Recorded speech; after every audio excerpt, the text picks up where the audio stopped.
Sound check, sound check, sound check.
Hello everyone, we're just sorting a couple of things in the background and then we'll make a start.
Just a couple of things have just popped up, so I just need to quickly get them sorted and then we can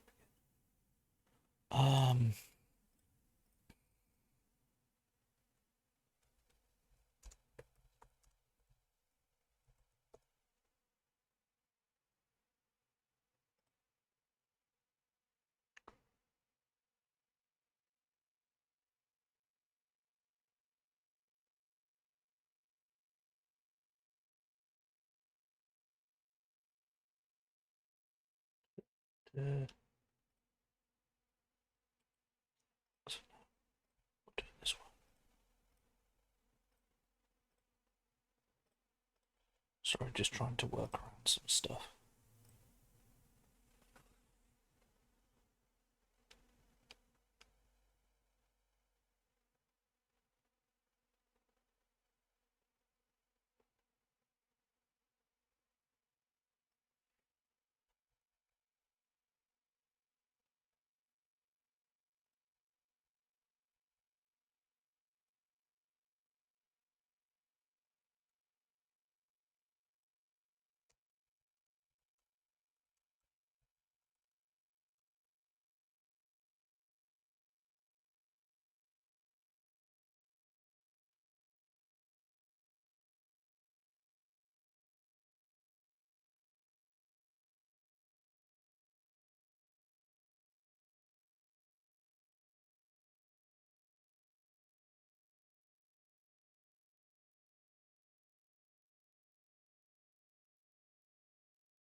Things breaking. Right, that's the thing I'll have to fix later.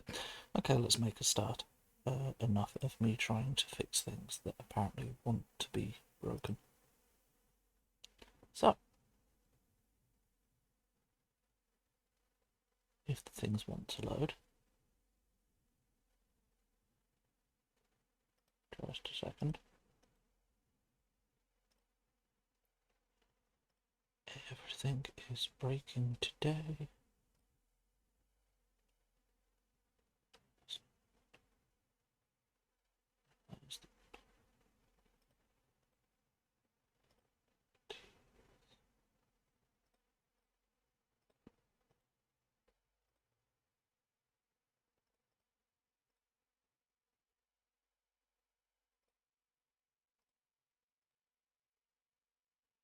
Oh, and my mouse has disappeared off the screen. That's not helpful at all. That's the opposite of helpful. What the ever living fuck?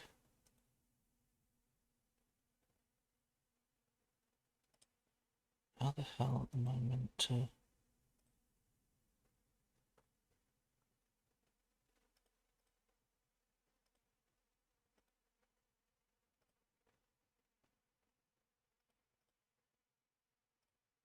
Ah! Well, the good news is the overlay is back. The bad news is I have still lost my mouse.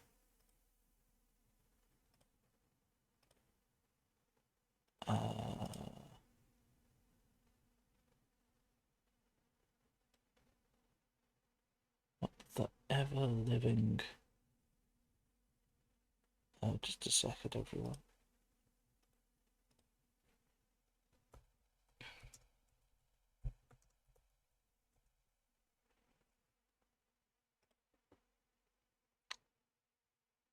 What the ever living...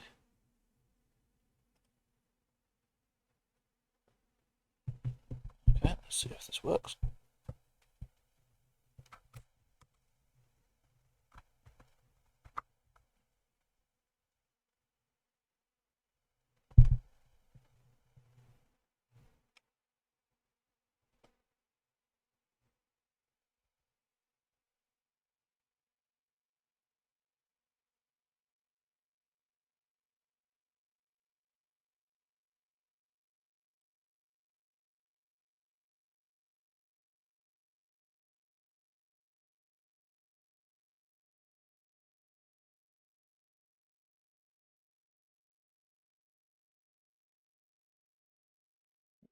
Works.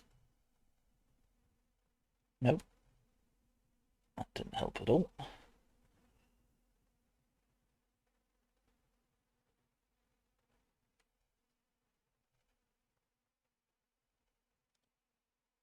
Oh, didn't work.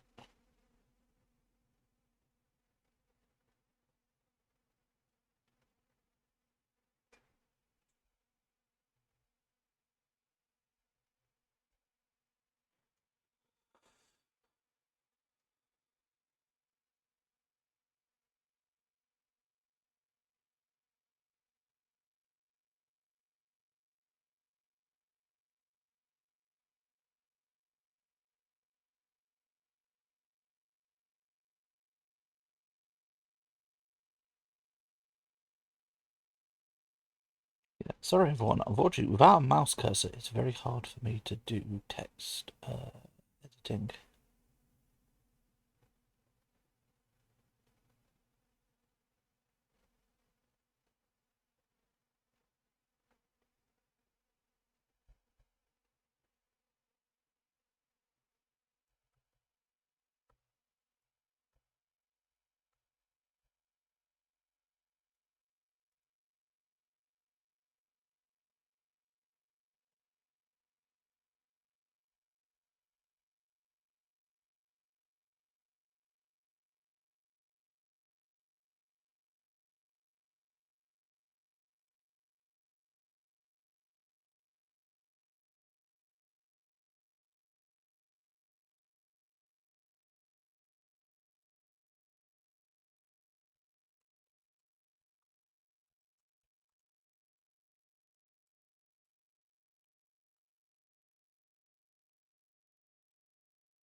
It's getting aggravating.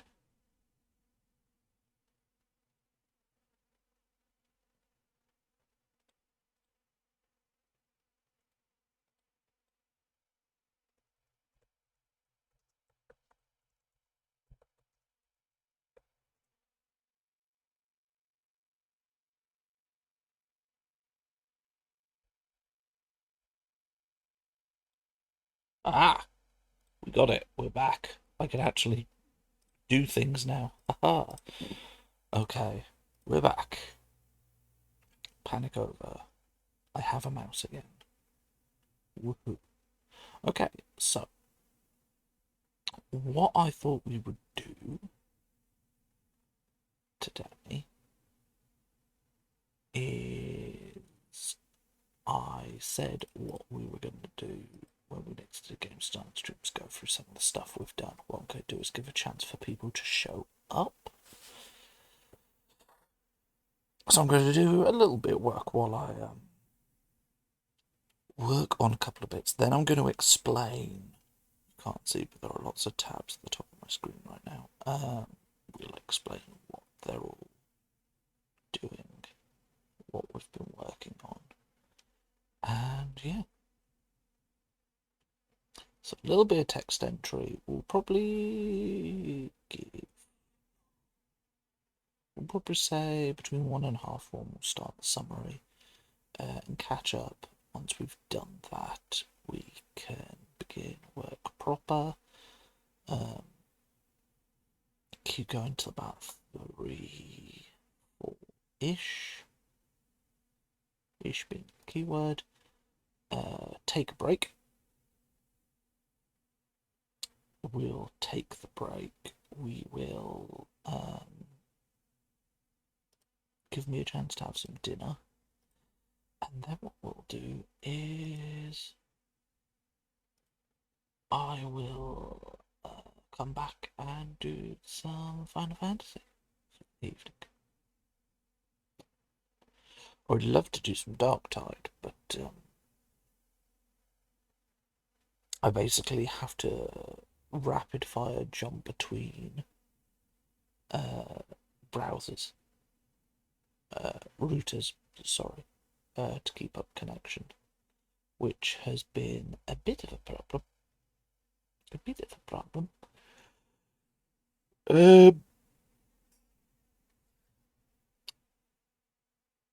primarily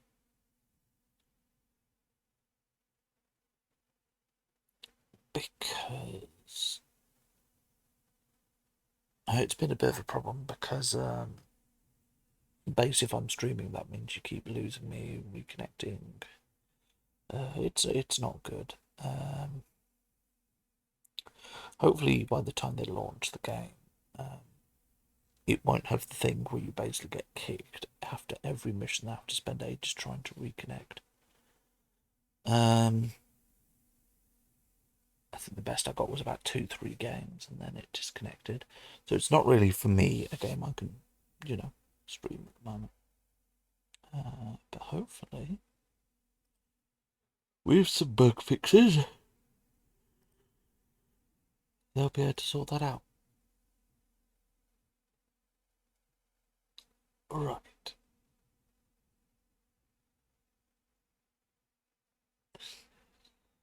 Okay. So, what are we going to work on today? I'll work a little bit on this one to begin with. This one's a bit more in the in-depth stage. Which I want to work on. Do I want to work on session 0? Do I want to work on general monster rules? Or do I want to actually do some writing? Let's do some writing.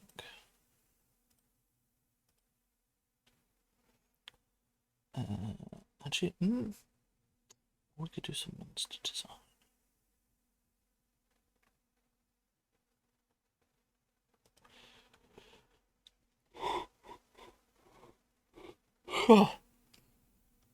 Actually, I could do some general notes here for me. Because I've never put into detail what the village is like. So,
Only a little village.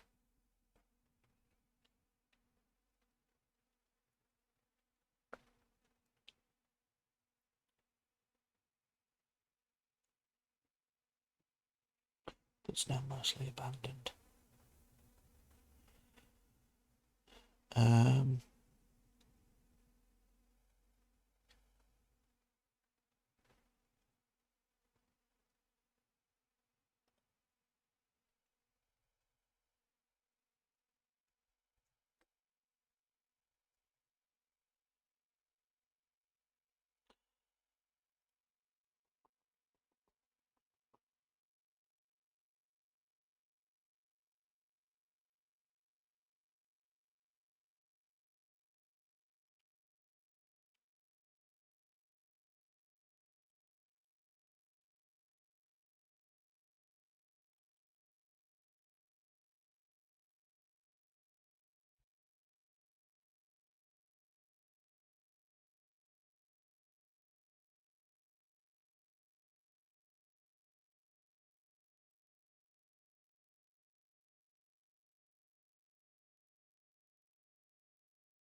so what we want to do is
moment.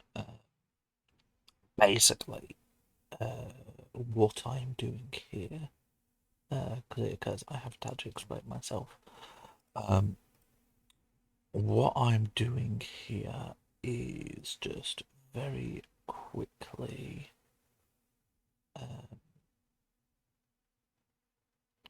Basically, when I first wrote the adventure, I wrote it with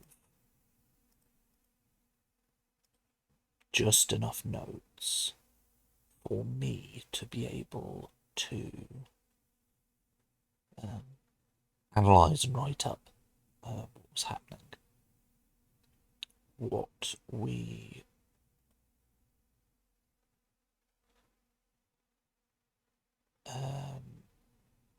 this was basically enough notes for me to run a session off. It wasn't, incredibly detailed.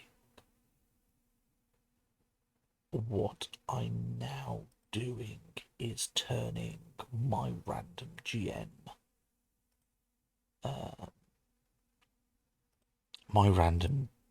madness into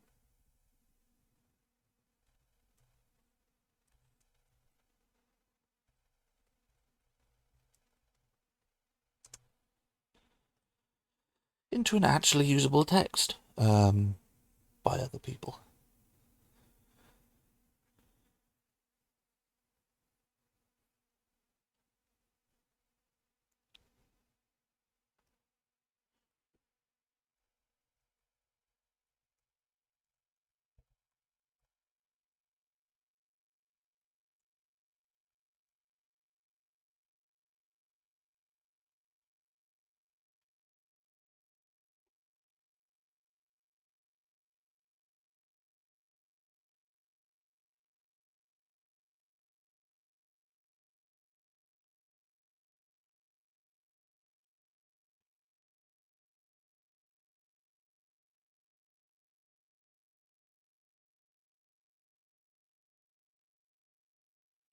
I'm just going to try and decode my notes from when I wrote this.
this for my own annotation of how it goes.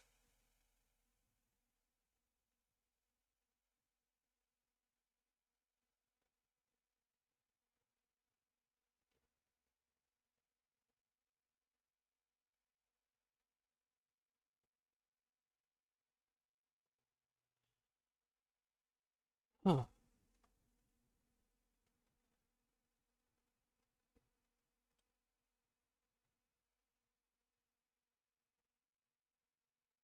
Okay.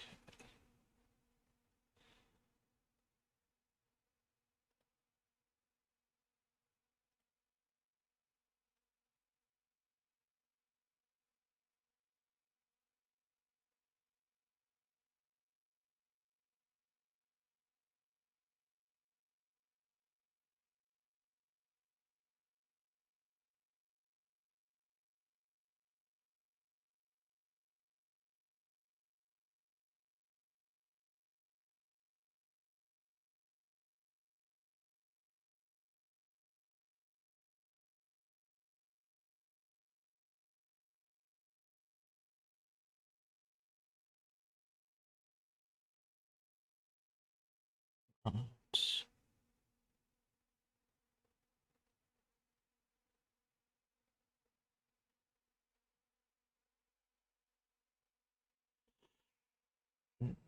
How best to go about this then?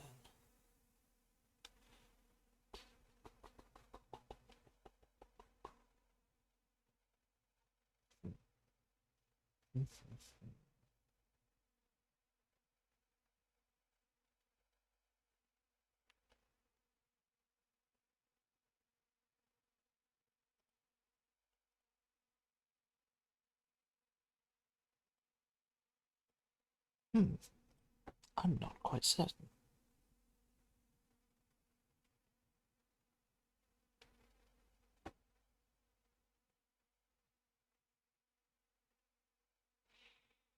How do we want to go about?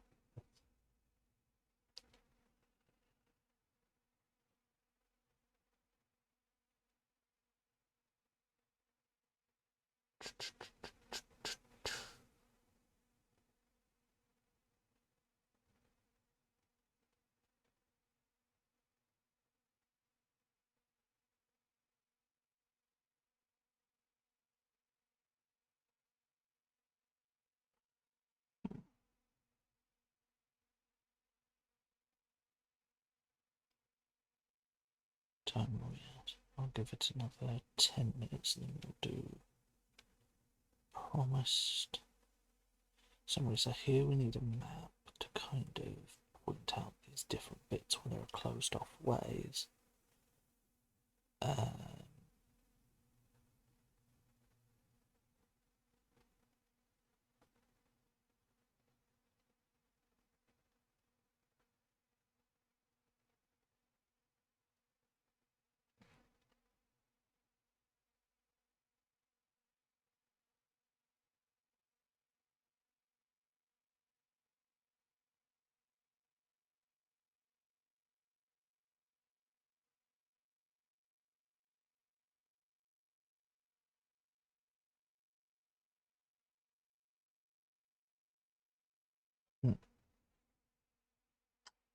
Thought. What if instead of saying before they hit the maze, gelatinous monstrosity attacks, why don't instead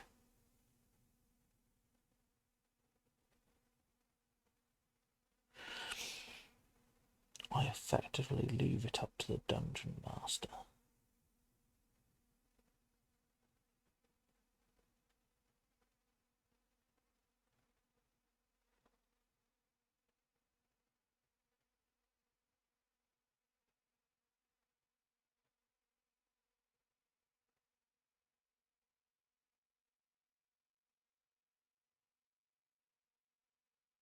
And effectively, the dungeon master could pick the right point in the maze when they think it would work best, either to relieve tension of the maze or to actually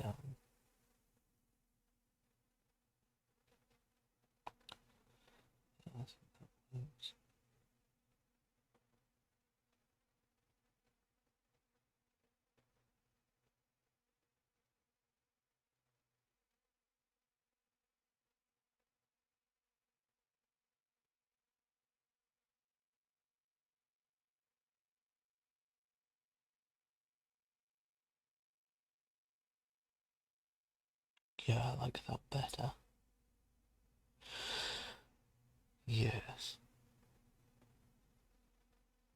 Yeah, I think that.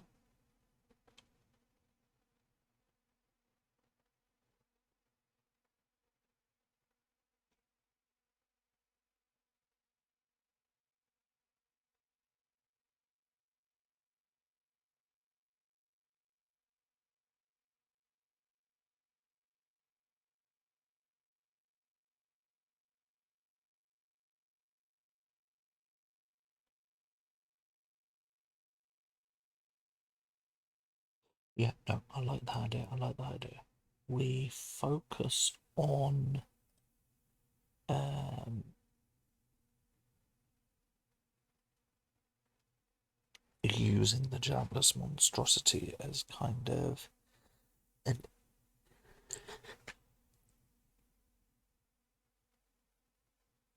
I don't know what the hell that was just then.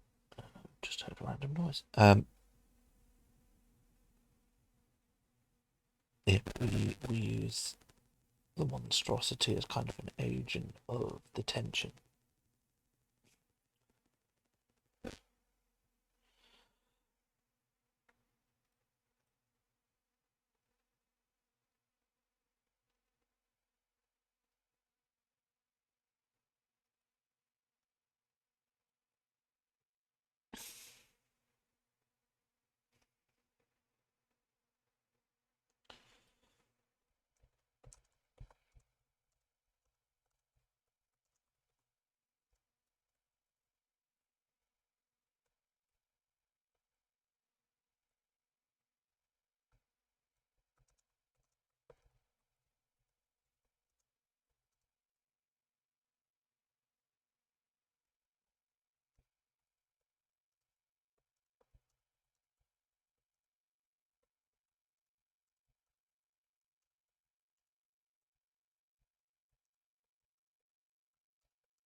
I'll rewrite that section, but yeah, I think the way I want to use it is instead of it just being a you've chosen the sneaky route, here is a monster, just to make it interesting, instead having it kind of be this, here is a maze, try and work your way out.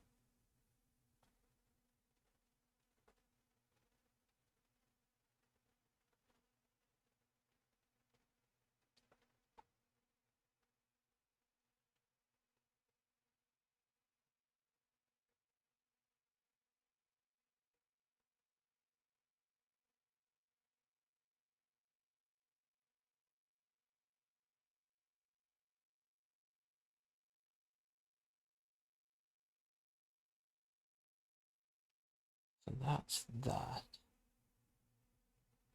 Gonna leave those notes in so that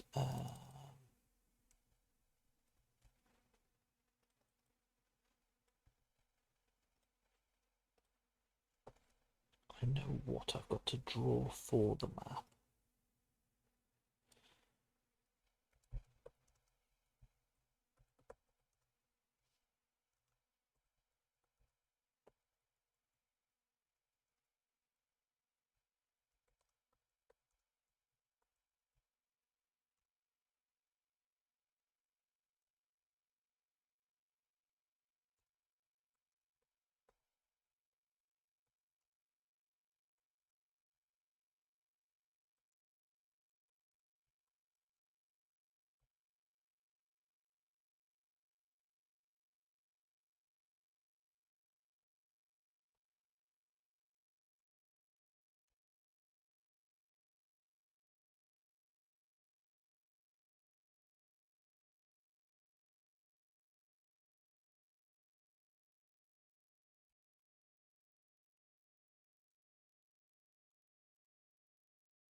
Yeah, it was a random encounter, but the more I think about it, the more I'm like, yes.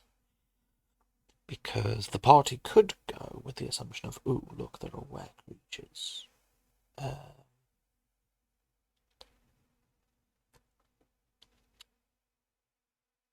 you know, that's what's killed all the adventurers, etc., etc., etc. Only to then. But if they talk to them, they'll realise that actually, no, this gang has been hiding outside because it makes a nice space because no one comes to investigate this area, but they also don't want to go in the manor because they've lost half their number to the manor itself and what lies within.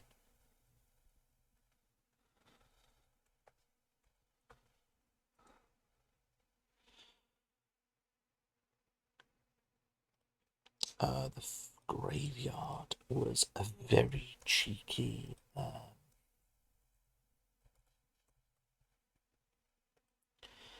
inclusion that was basically a, if the players found the adventure too easy, there was a boss they could fight.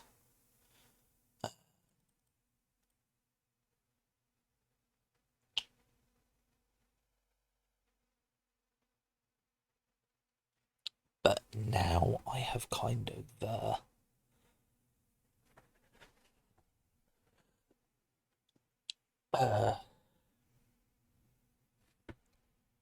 to put it very simply, I wrote this adventure. I might need to do a 5-minute break in a bit, but first I'll just go through the history of this adventure. So, the first time I ran this adventure was one of my players had pulled a card from the deck of many things. Now I have my own modified version that if you pull it and play it, you can you gain ownership of a property, but it is infested with monsters. So to own the property, you must kill the monsters. This sounds simple.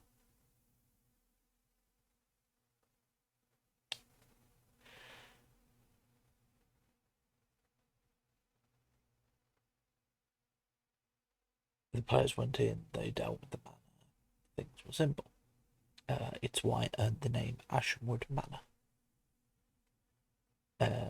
Since then, I then went, hey, COVID happened. And during COVID, I decided to write an adventure that was based off Ashenwood Manor for Halloween that kind of used the general plot but modified. Certain enemies like the King Rugged Smothering, the Weeping Angel, the Broom were part of the adventure. There were other parts, however, that were not. Most of the end bosses were not. They were later additions. I basically just added random monsters to fuck with the players as they tried to clear this manor. The equivalent to Lord Ashenwood and Alep was the main boss, but basically the thing was they got to the top, they'd lit a beacon and it lit the way. And at the time, the beacon was important because they were plane walkers, but they had a random chance to go to the wrong plane because they were untrained. Well, what happened was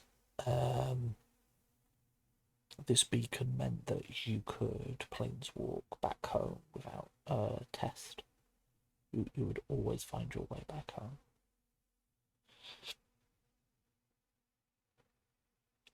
And then from that, I came up with the idea of basically, okay, so the beacon's the core of the house. And at this point, I played a load of a board game called Betrayal at House on the Hill.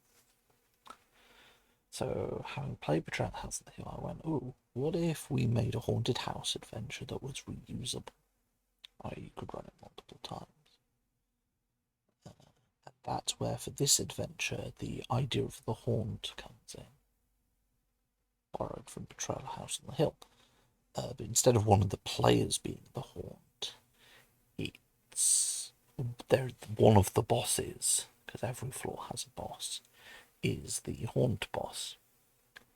The idea is when the beacon is lit, every monster except the haunt boss will disappear.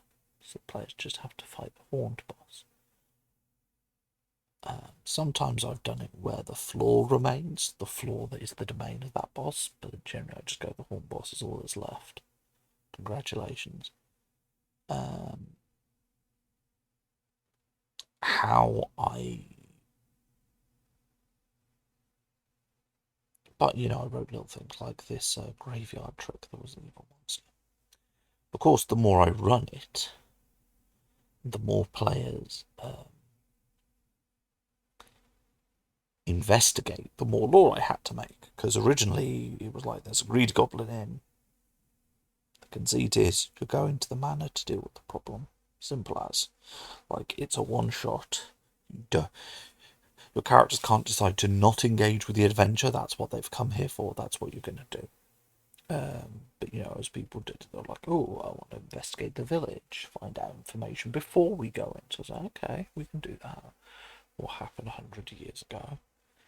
And then I started creating the letters, which are found, which kind of give people an idea of the story of what happened 100 years ago.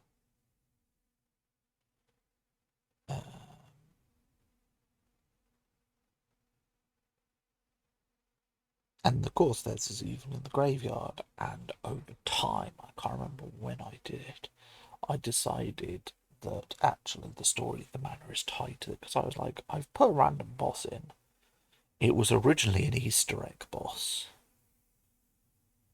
What if I actually made it not an Easter egg, but part of the story?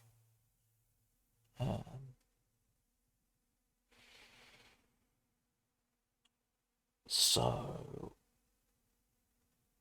a lot of the holdovers in this come from me, come from the original manor, where the big campaign boss was Tharizdun, which is why there are hints to Tharizdun throughout the adventure. But it's also where I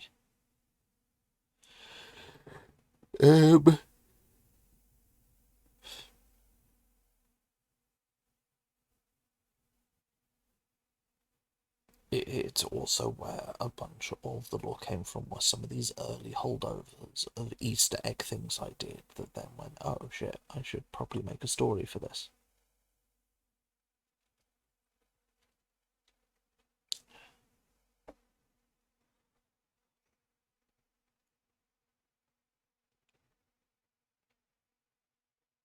So like here, the graveyard needs some changing.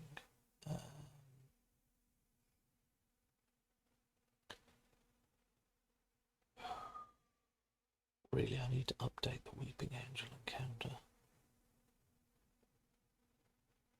It's fun as an Easter egg, but really I should try, if I'm going to try and put this out for public consumption, I should really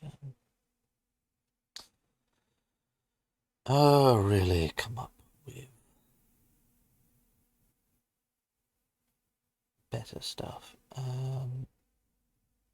This is the problem with a lot of this adventure. This adventure was kind of written with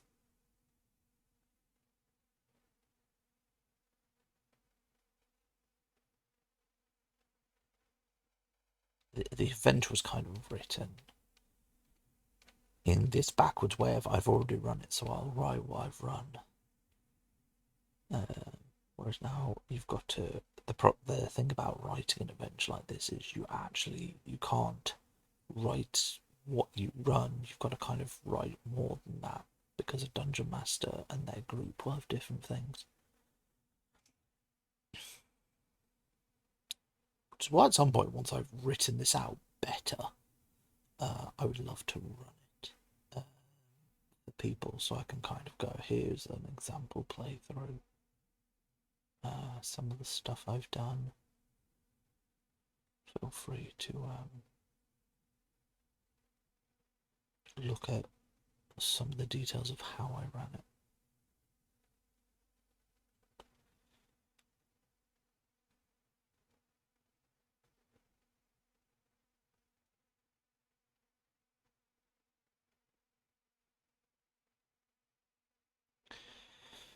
But yeah, it's the interesting joy of Ashenwood Manor. Right, what I'm going to do is I'm going to have a 5-minute break for restroom use. We'll come back, and then what we'll do is I will do the summary of what games design are we doing that you can see at the top of the screen, because that's a lot of stuff. So yes, 5-minute break. There will be some ads, I am afraid, while I am on break. And yeah, we'll see you all in 5 minutes.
Hello everyone, we are back. Give me just a minute.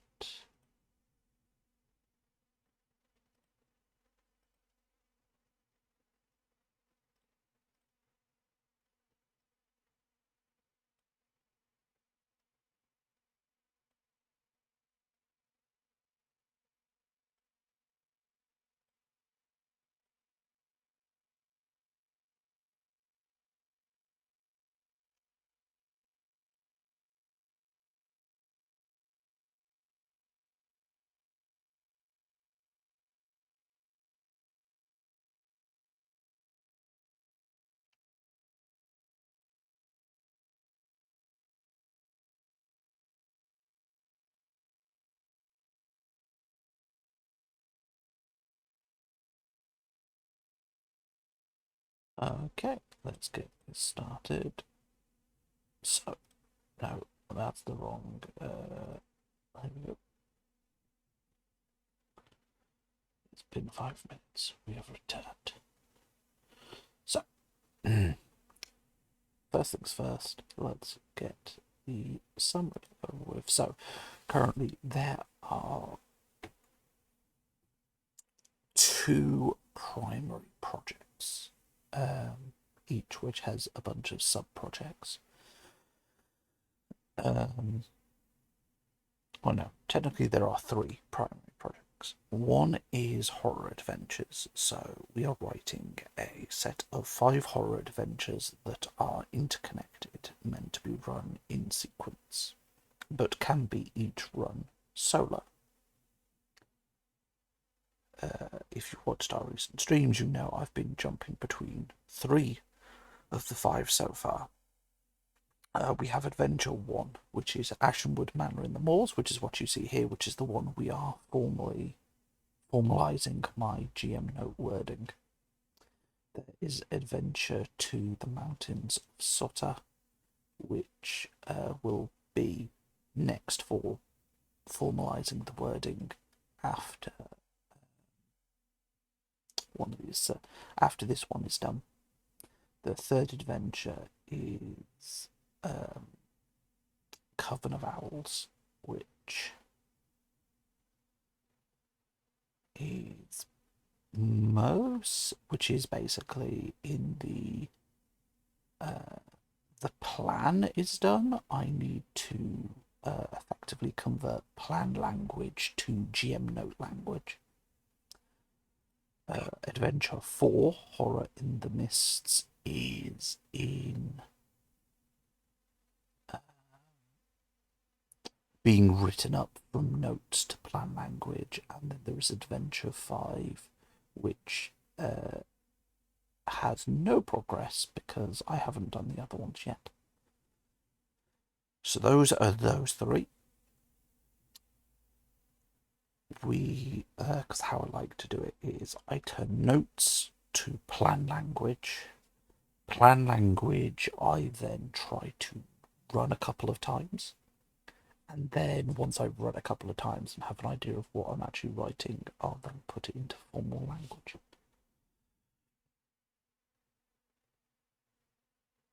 Then there is the second project, which is world building. World building is basically I have a number of settings. I try and set down some time every now and then to just write. Could be gods, could be setting, could be world that my stuff takes place in. Then there is the Scion class, which we are in the playtest of at the moment. The core task, the core class is in playtest, but I am currently in the middle of rewriting parts of it to fit in with D&D Next design principles. So the Scion class is basically core class features. It then is from level 1 to 20. You then have 1, 2, 3, 4, 5 subclasses, which is Awakened, Battle Mind, Nomad, Shaper, and Soulfire. And then multiple psionic focuses and psionic powers. A lot of psionic powers. Then on top of that is a second sub-project, which is Order of the Azure, which is based off the FF14 Blue Mage, which I'm also designing as a 6th subclass for the Scion, but it's kind of its own special separate thing. This is in writing, whereas the other is in playtest. I'll have to decide if I want to put out the patch for D&D Next conversion or keep the 5e version for now. Yeah, there is a link on our Ko-Fi page where we have the playtest material. It should be free for everyone to see. It's we usually put out every month as part of our membership on Ko-Fi games design piece for you to come along and access. But the Scion playtest should be open to everybody. It is not a pay-for access. Everyone has access to the Scion in the playtest stage. If I decide it's worth, if I decide that like the amount of effort I put is worth monetary compensation, I'll try and maybe put out as paid-for content. But if that happens, I'll do it on itch, where we can have the community chest where basically people can put in money for free copies for those who cannot afford it. If that's where we go. So that's basically the summary of where I am in D&D. There is the Mysterious Fourth project, which is not been started yet for reasons. Mainly because once I start it, it's kind of a project that really I should try to finish.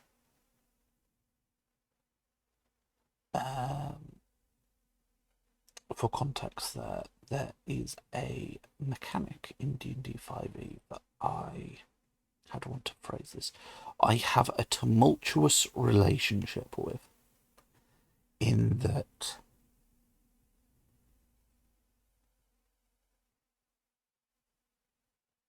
the madness mechanic in D&D has a lot of problematic elements. Primarily based on the fact that it is largely based off kind of outdated psychology, demonizing, and it's kind of demonizes mental health issues.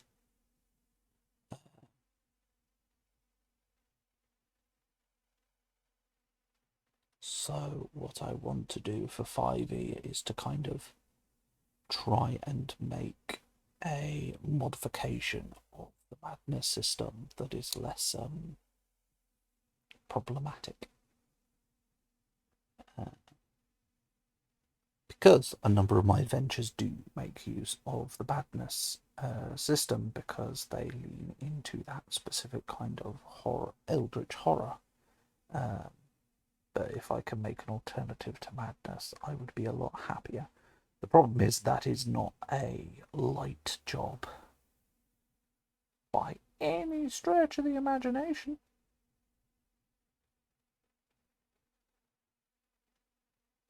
So trying to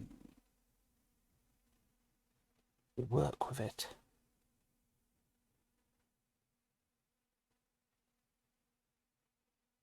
and make something that is better would be good. But that is, as I said, that's kind of a fourth project that's a bit heavier. and needs a lot more time for me to kind of work out what I want to go with it.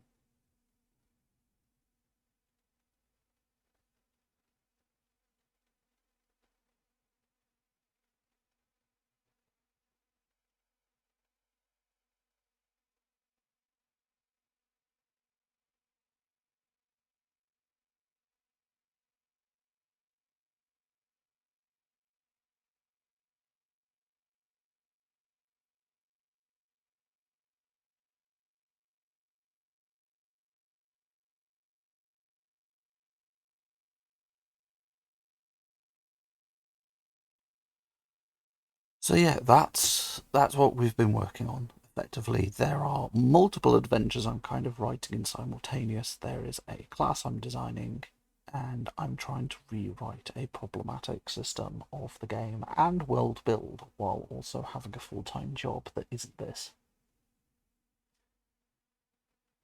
So let's just say this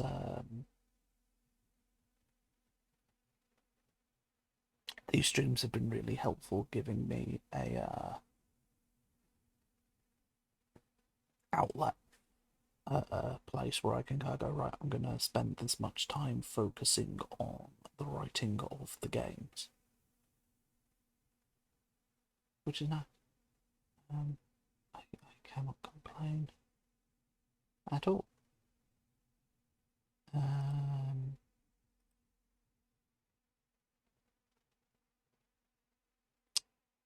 Right.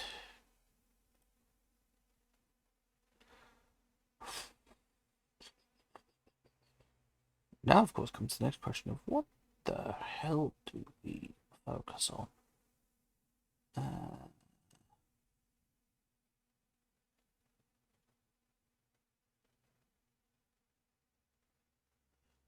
Which I should ask, hey, chat, what do you think we should focus on? This is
looking for a resource.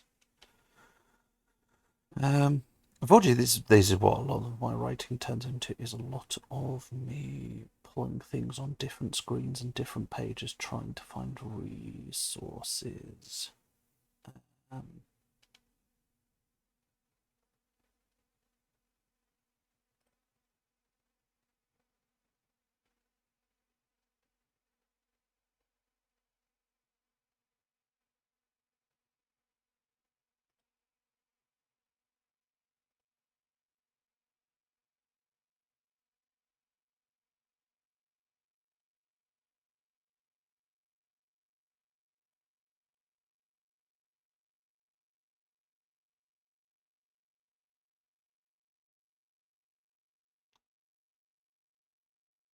I'm trying to find a silly little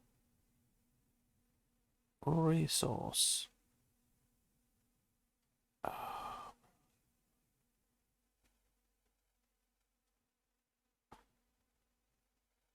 This is the age-old problem where you sit there, you go, I'm trying to find one little thing.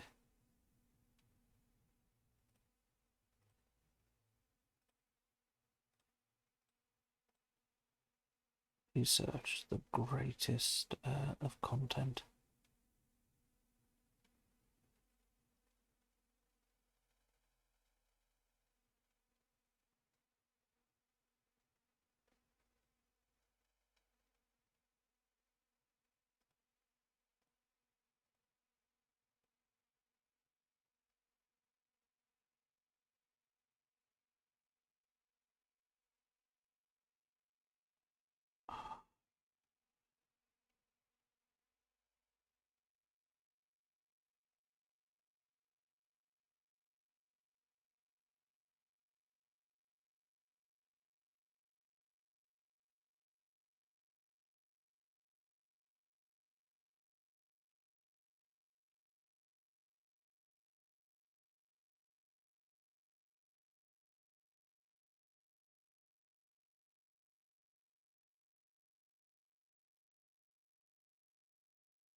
What the hell? Sorry everyone, it's just my life right now is research.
So what I'm currently... Oh, hello. Oh, just a couple of bits for the adventure I'm writing. I've just been summarising kind of the different projects we're working on.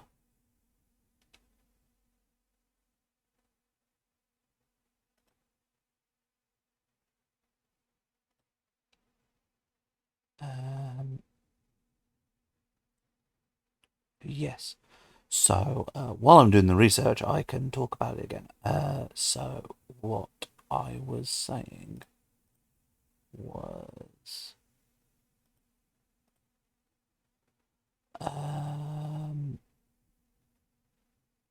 for God's sakes, they were on earlier. You know what happened? I went on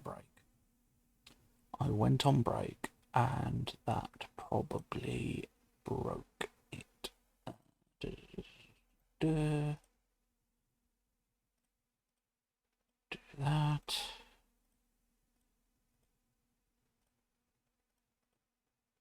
Do that. Is it working now?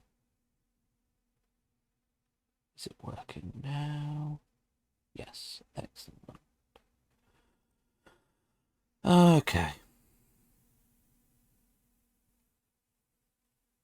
While I'm looking up stuff, so currently there are what I'm calling four main projects.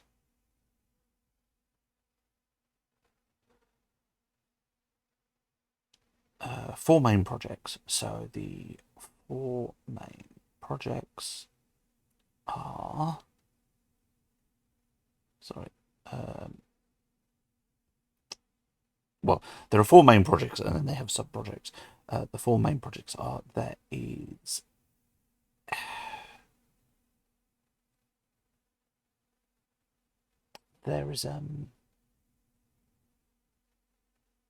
my hand is on the button, but I cannot remember what it is. There is adventure writing, that's the one. There is adventure writing where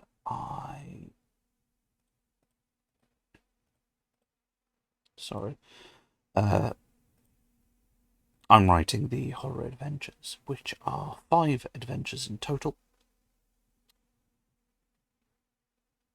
Just the 5, and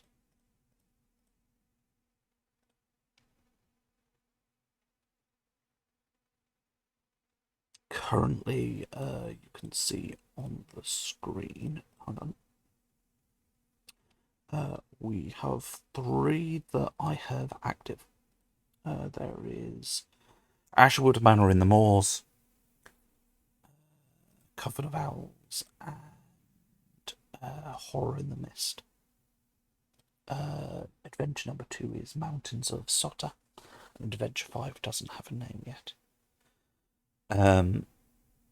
Where I am with them is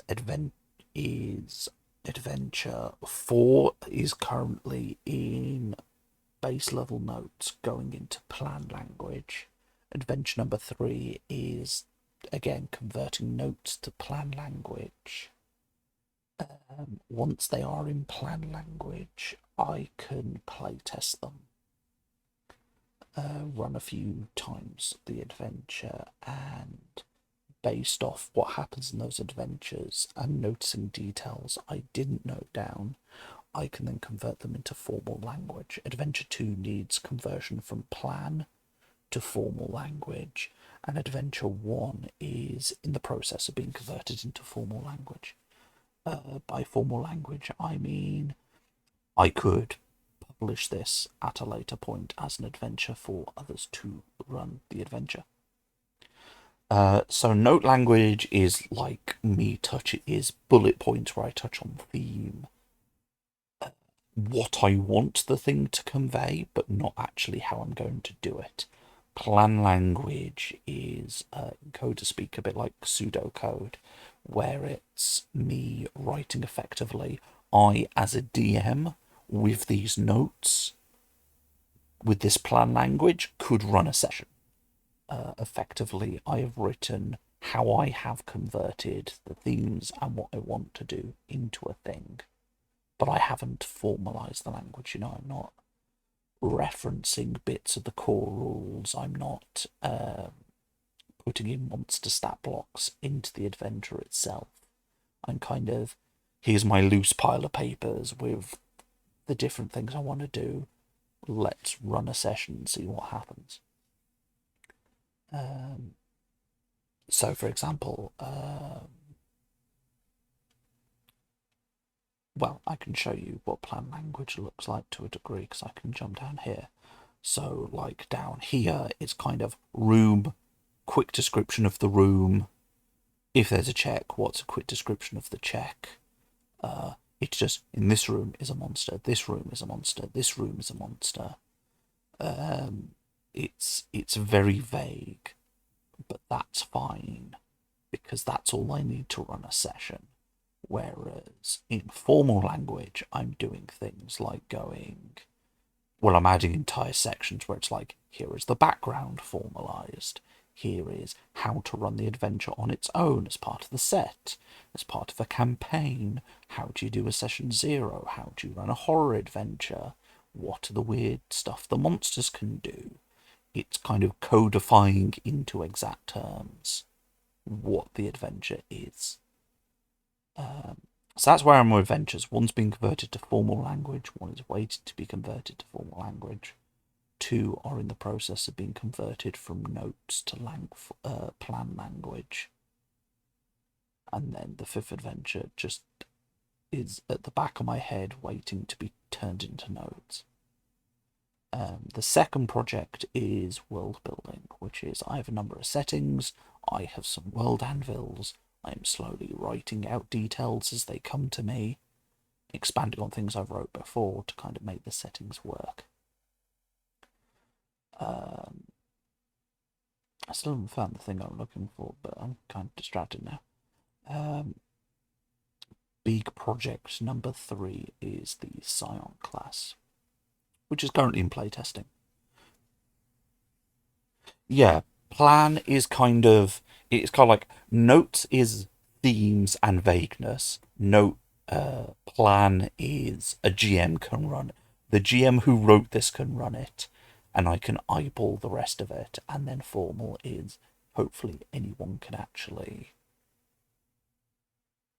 Formal is kind of, I guess the best way to put it is, it's like coding. Pseudocode is this kind of, it's the vague idea. I've not formalized it into exact code yet. I couldn't run a program off this, but it's the idea that then someone can sit down and write into formalization.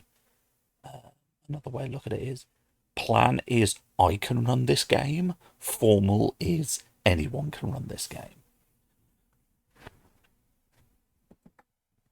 And that's the big thing about formal is you have to write it in a way that other people can run it. You have to kind of cover bases that you wouldn't normally cover.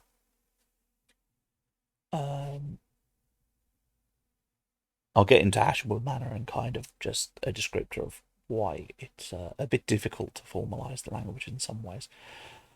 But the third project is Scion class. The Scion class, based off the UA Mystic, it's a full class with kind of background lore bits, quirks, all the stuff you need from level 1 to 20. It has 5 subclasses, which is the Awakened, Battlemind, Nomad, Shaper, and Soulfire. It has a ton of psionic powers. And then off that is a branch of a sub-project, which is Order of the Azure, which is based off the FF14 Blue Mage, which I'm working on separately. That's in more... this is much more being worked on, whereas the Mystic is just in playtest. Which, again, I will drop the link to the Ko-Fi, and basically a lot of the games design we do on Ko-Fi is kind of... is membership, where every month I'll put out a bit of games design for those who pay. The playtest, however, is free use. Anyone can access the playtest and use it to use in their own games, either as a dungeon master that they want the players to use, or as a player who wants to go to the dungeon master going, can I play this?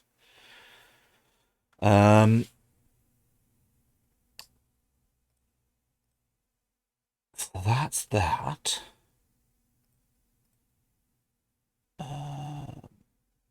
Then there is the fourth project, which is a project I haven't really started on. Though the more I think about it, the more I have ideas floating in my head in how I want to do it. Which is, there is a mechanic that has bugged me since I started playing 5th edition, when 5th edition launched. And that is the madness mechanic. I enjoy Eldritch Horror, and something that comes along with Eldritch Horror is madness. It is a staple of that genre, but it is also a problematic staple of that genre, because it calls upon a lot of outdated psychology.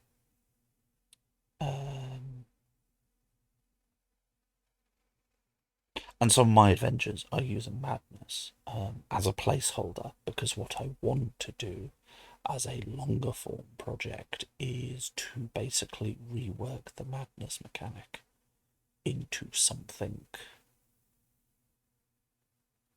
better. I was talking about with my partner the other day, and currently my main thoughts are I'd probably want to convert, because madness currently comes in 3-4, short, long, and indefinite madness. How I would probably have it is the short-term mechanics would be moved into basically stress. It is in the moment, in the stress of the moment, something is affecting you, which, as we know from psychology, stress can have a large number of effects on you. Everyone deals with stress differently, especially the kind of stress that you deal with in an adventure. Longer term, it might move from stress to trauma, and then indefinite might also move into trauma. But there might be a third thing, which me and my partner were talking about, which is, I can't remember the term I can't remember the term he used.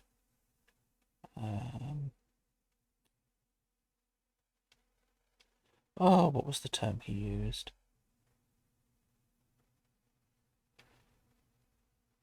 Because we both like psychological and eldritch horror, and it's kind of like how do we do this thing that isn't just insulting to anyone who has a mental health issue? Denpa.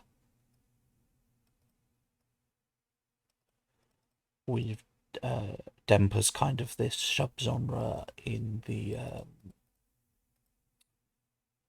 visual novel space that touches a lot on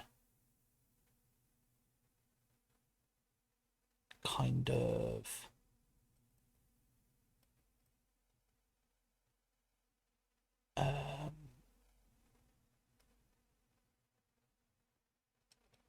it's less sanity. It's more the universe is more irrational than we realize, and the mind is kind of adapting to that irrationality. Um,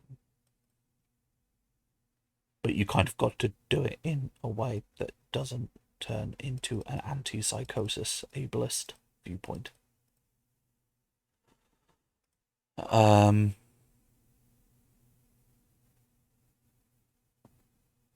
yeah, basically, I think there is something for mechanics that kind of engage with the fact that player characters are kind of delving into a career choice when you adventure that can be very dangerous.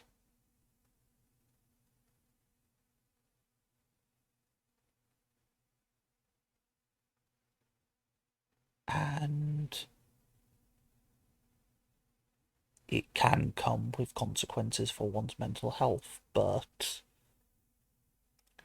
you know, we're not the 1800s or 1900s. We're not looking at things and going, "You're mad." Put you in a straitjacket and shove you off to an asylum in Arkham or wherever.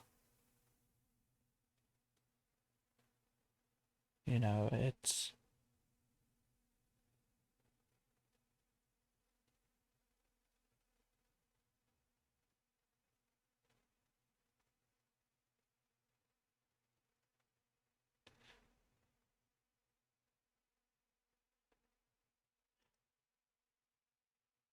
you just you want things.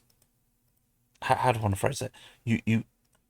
You want to be able to use mechanics in a way that doesn't actively hurt people. And the problem is, in a lot of these cases, you kind of end up with, yeah. And the problem is, with the way the madness mechanics work in D&D, it's very, well,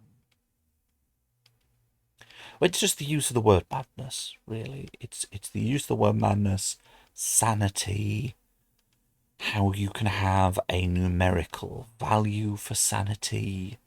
This is all. Oh, for God's sakes, give me just a second. My mouse has decided it wants to go invisible again. I've now worked out how you fix that, which is amazing. But yeah, it's one of those things where you sit there and you go, I don't know why we think that this is a good idea. you know, I don't get why people think that.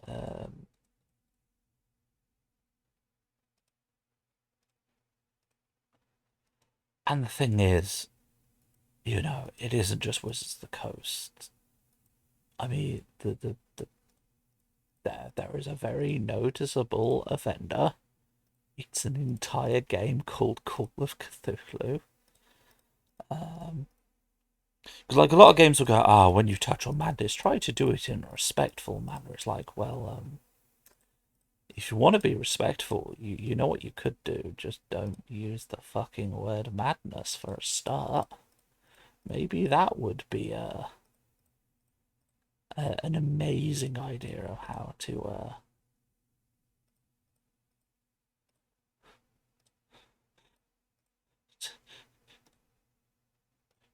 If you want people to approach their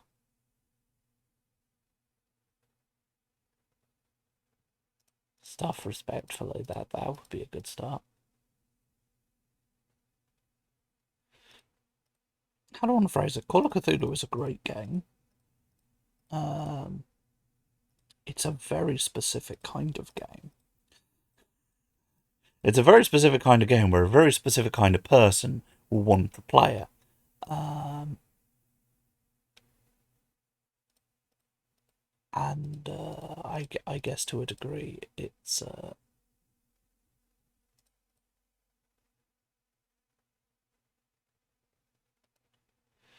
yeah, it's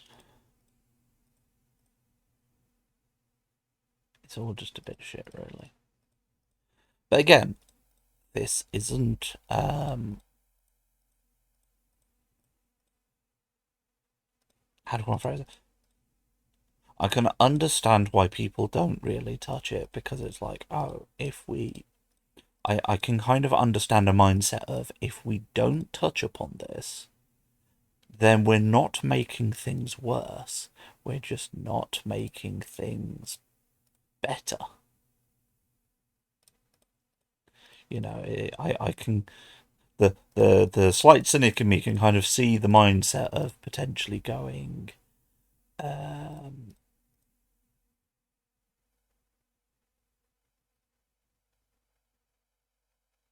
oh yeah,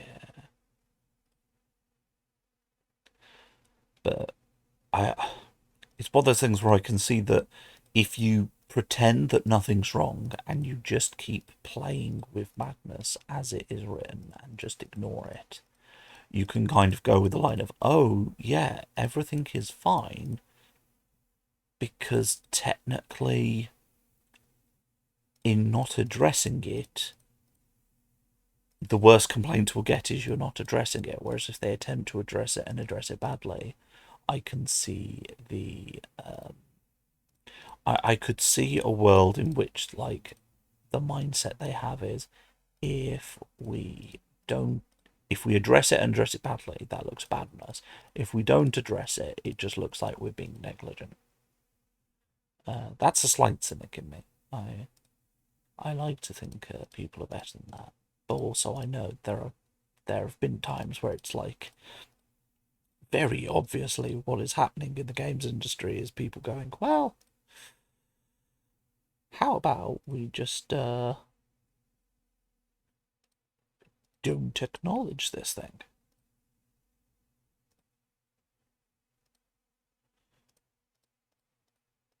But again, I like horror games, and I like horror as a genre, and if I can look at something and go, well, can we perhaps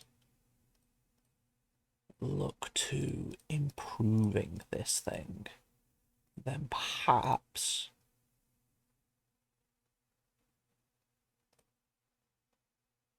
we might be able to do something good with it. I mean, it could also not. It could also just go incredibly badly, and at that point, it's like, well, at least my view is, at least I tried to improve it. The worst that happens is I will make a attempt to help make horror games a bit more inclusive and fuck it up.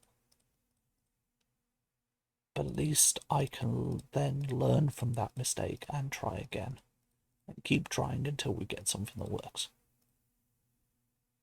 That's my big feeling. Yeah, if we don't say anything about it, maybe it'll go away. That's sometimes what it feels like. But then I'm sat there going, see, I could do that. Or, and hear me out here, I could just, you know, try. And I may fail, but I'll fail on my feet, willing to go, and see where it goes from there.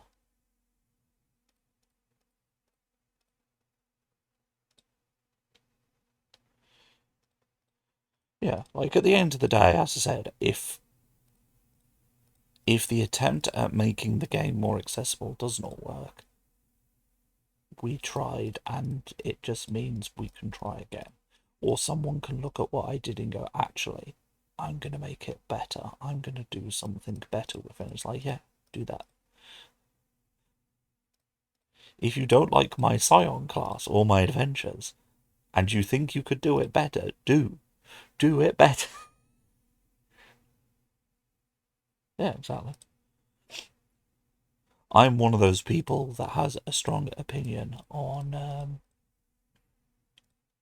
if you don't like the way something is done, instead of giving up on the thing, take the torch and try and do it yourself. Because eventually one of us will get it right. Eventually. It'll take time to get there, but one of us will get it right. And when that happens,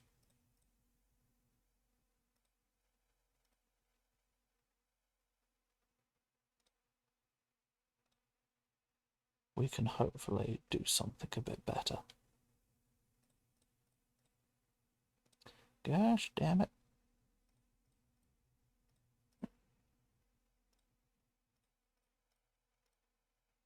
Still can't find the things I'm looking for. Oh well, we'll leave it for now.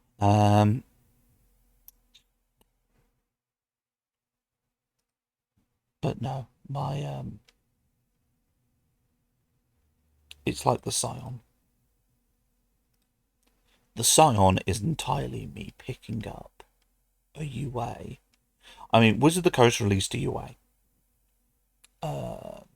Then a certain member of the Wizard of the Coast team, who I'm not going to give too much credit to, because it turns out he is not a very good person, shall we say. Oh, thank you for the follow, Yolwan Valtar. Thank you for the follow.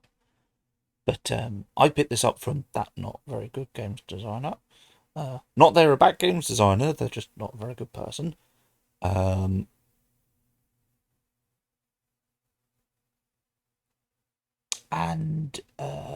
unfortunately, he did make some very good. He made some very good additions to the class. It's just a shame that he has to be part of the history of the class's development, really. But kind of, I picked up the loose ideas and went, I'm going to make something out of this. And then here I am. I picked up the torch, I kept going, and now I've made an entire goddamn psionic class for my sins.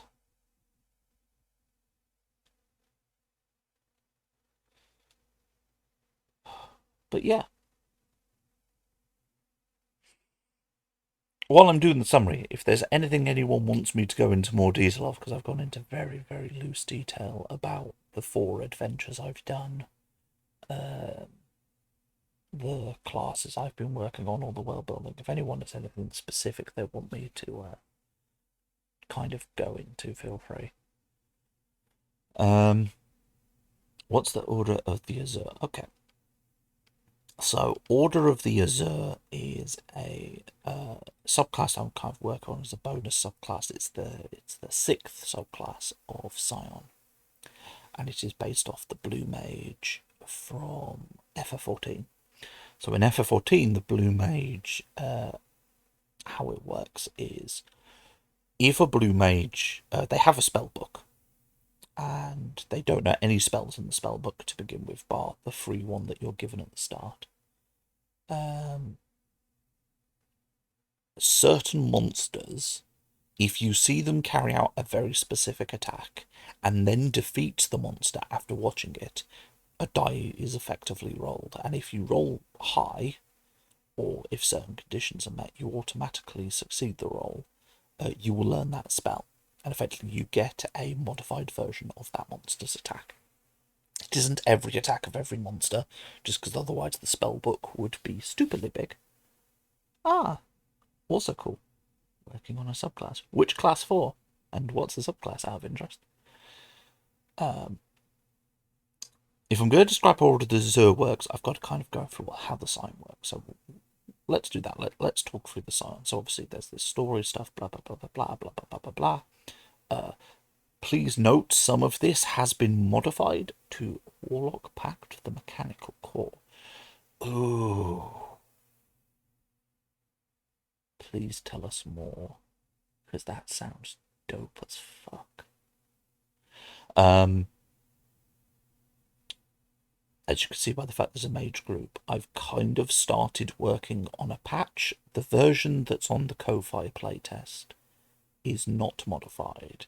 This is my editing copy, which is having tweaks done to make it fit the current 1D&D playtest where you've got class groups. So it's a 1d6 hit die, which is a bit different to the original Mystic. It used to be a 1d8. Saving throws are int and whiz. You get 2 skills from Arcana, History, Insight, Medicine, Nature, Perception, Religion. Simple weapons, light armor, no tools. There is a reason it is only choose 2 skills, which we'll get onto in a second. We'll skip all that. Multi-classing is a 13 in int.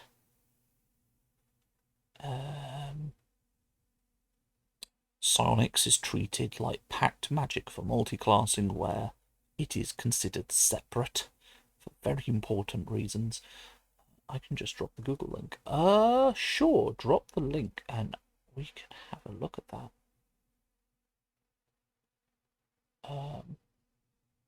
I won't give feedback because good feedback, because I don't want to give any feedback. What I'll probably do is ooh and ah at it, because if I start going like good feedback, bad feedback, it will just be like I'll have to go into mod view just in case automod decides to maybe play silly for letting you post a link. If it doesn't let you post a link, if you can DM me, then I'll stop it. Yeah, it didn't let you. It did not let you post the link. Okay, hold on a second. Let me just. I think I can cancel that. Give me just a sec. Give me just a sec. Can I? Okay, don't worry about it. Nightbot was being protective. This is the link.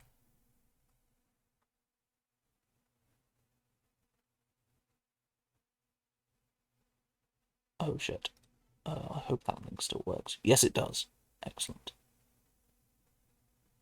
Don't worry, I've posted it in chat.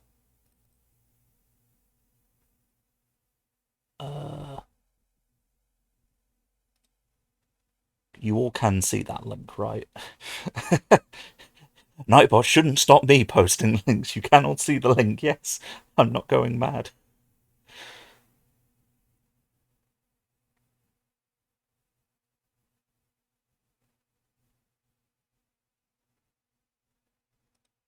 Yes, I'll ooh and ah at it, but I'm afraid I will not give feedback because otherwise that could go. Oh shit! Why do you want me to?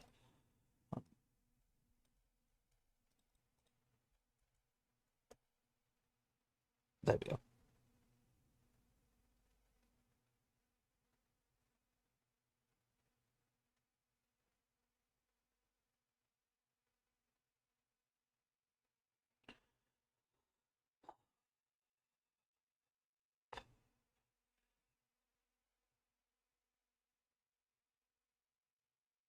Interesting.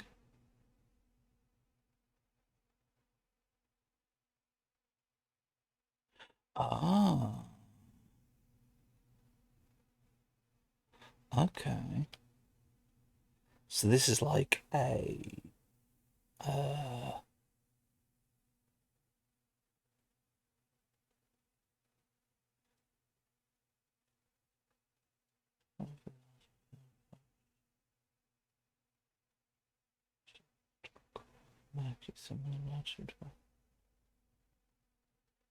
okay, so it's kind of like you can transform into a mech.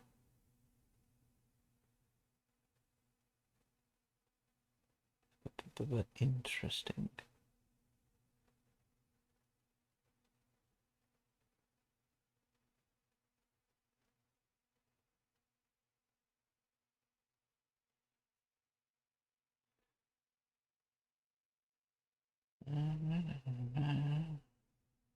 Interesting.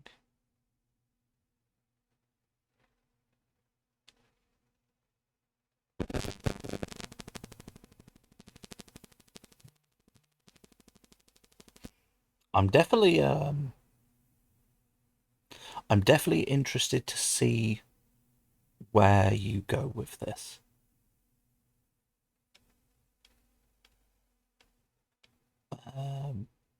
Because at the moment I can see it's, as I like to call it, it's notation language in some areas, but no, I'm definitely interested. Definitely interested to see where this goes. Hopefully we can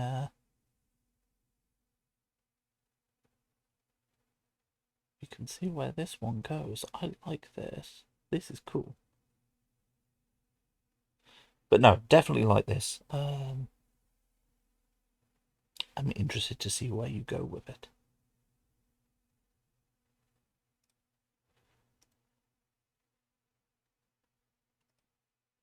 But originally Scion was not a what's the phrase, preparation caster. The playtest is not a preparation caster. This one is a preparation caster, but that is because of how 1D&D wants to do spellcasters. It'll annoy some people, but I am treating psionics largely using the spellcasting rules because it requires the least onboarding to go. It's spellcasting, but then creating a brand new system to do the same thing. The key things you need to know are cantrips known, obviously, powers prepared, how many you can prepare. Psi points is effectively view it as a video game mana system where you have a numerical mana point, and basically psi limit is the most amount of psi points you can put into a single spell. So effectively psi points are kind of the limiter for spell level, but it means you have more flexibility than you do under a spell slot system. It keeps psionics being slightly different.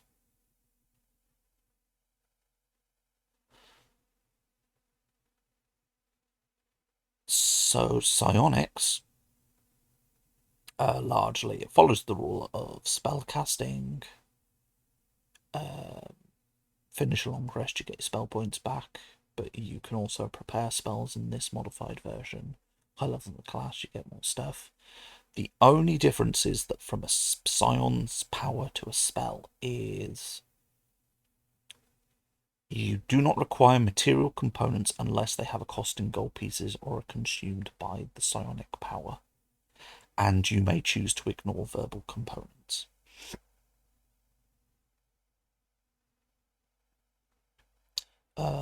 You cannot target psionic powers with counterspell, dispel magic, or anti-magic field. Psion powers have their own equivalents that work slightly differently but do the same job. Likewise, a psionic power cannot counter, dispel, or anti-magic magic.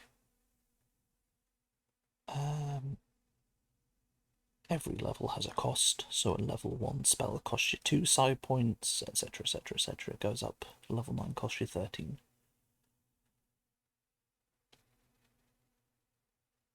Your save DC and attack is the same as spells. You get telepathy to 120 feet.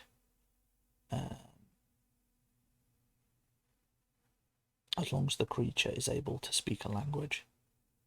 This is why you don't need a skill. You only get 2 skills to start with, because at second level, when you complete a long rest, you can pick 1 tool, skill, or language proficiency and gain. Sorry. You get to pick 2 proficiencies from tools, skills, or languages and get them. So effectively, at second level, you have 4 proficiencies, rather than the regular 2 that the class gives you at the start.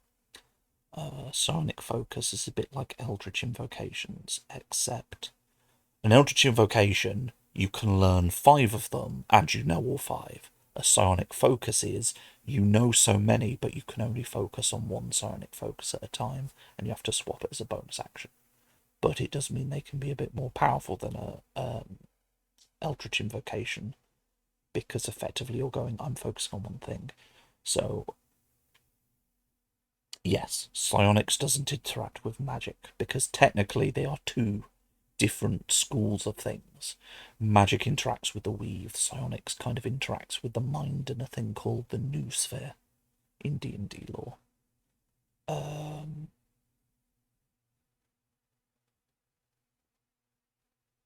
But psionic focuses can be things like, you do not need to eat, drink, or breathe. to survive. A new sphere is... The new sphere is this weird thing. It's kind of like... It's like the Force meets psionic information database. It's like this psychic layer of stuff underneath reality where kind of information, knowledge, experience, and memory is kind of shared and can be tapped into. It's weird. Let's see if I can find a...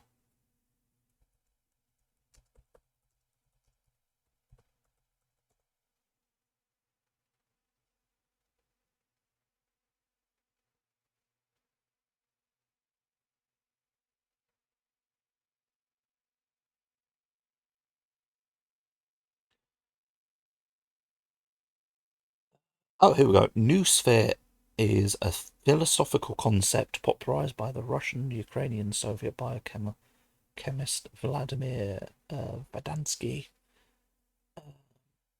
as a new state of the biosphere. Okay. Described as the planetary sphere of reason. The new sphere represents the highest stage of biospheric development and is a defining factor in the development of humankind's rational activities. This is not D&D lore, this is IRL, what a new sphere is considered. It is derived from the Greek word for mind, reason, and sphere. A lexical analogy to biosphere or atmosphere. Yeah, the thing about psionics, and it's why it's both loved and hated in the D&D community, is it's very sci-fi. Depending on how you feel about sci-fi in D&D, depends on how you feel about psionics, usually. And then comes the first weird mechanic called psionic aspect. This is the reason I wanted to talk about the psion before I went into Order of the Azure. Because psionic aspect was...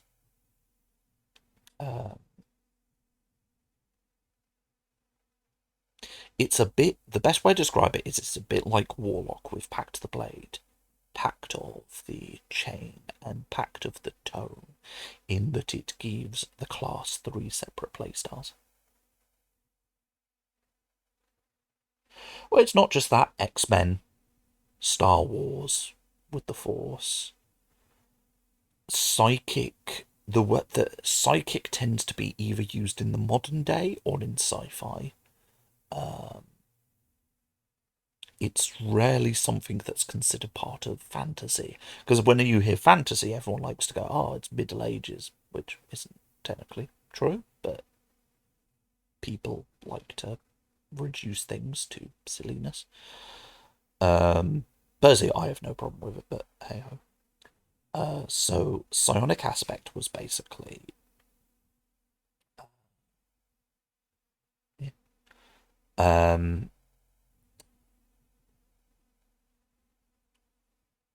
So when I first started writing this was when Wizards of the Coast announced we are no longer working on the Mystic UA.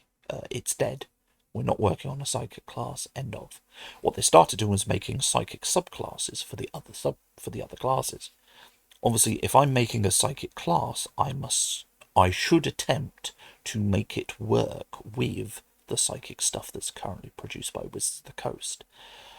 At the time, they were going to release a number of feats. These feats were like telepathy, telekinesis, etc., etc. And they were going to use something called the psionic talent die.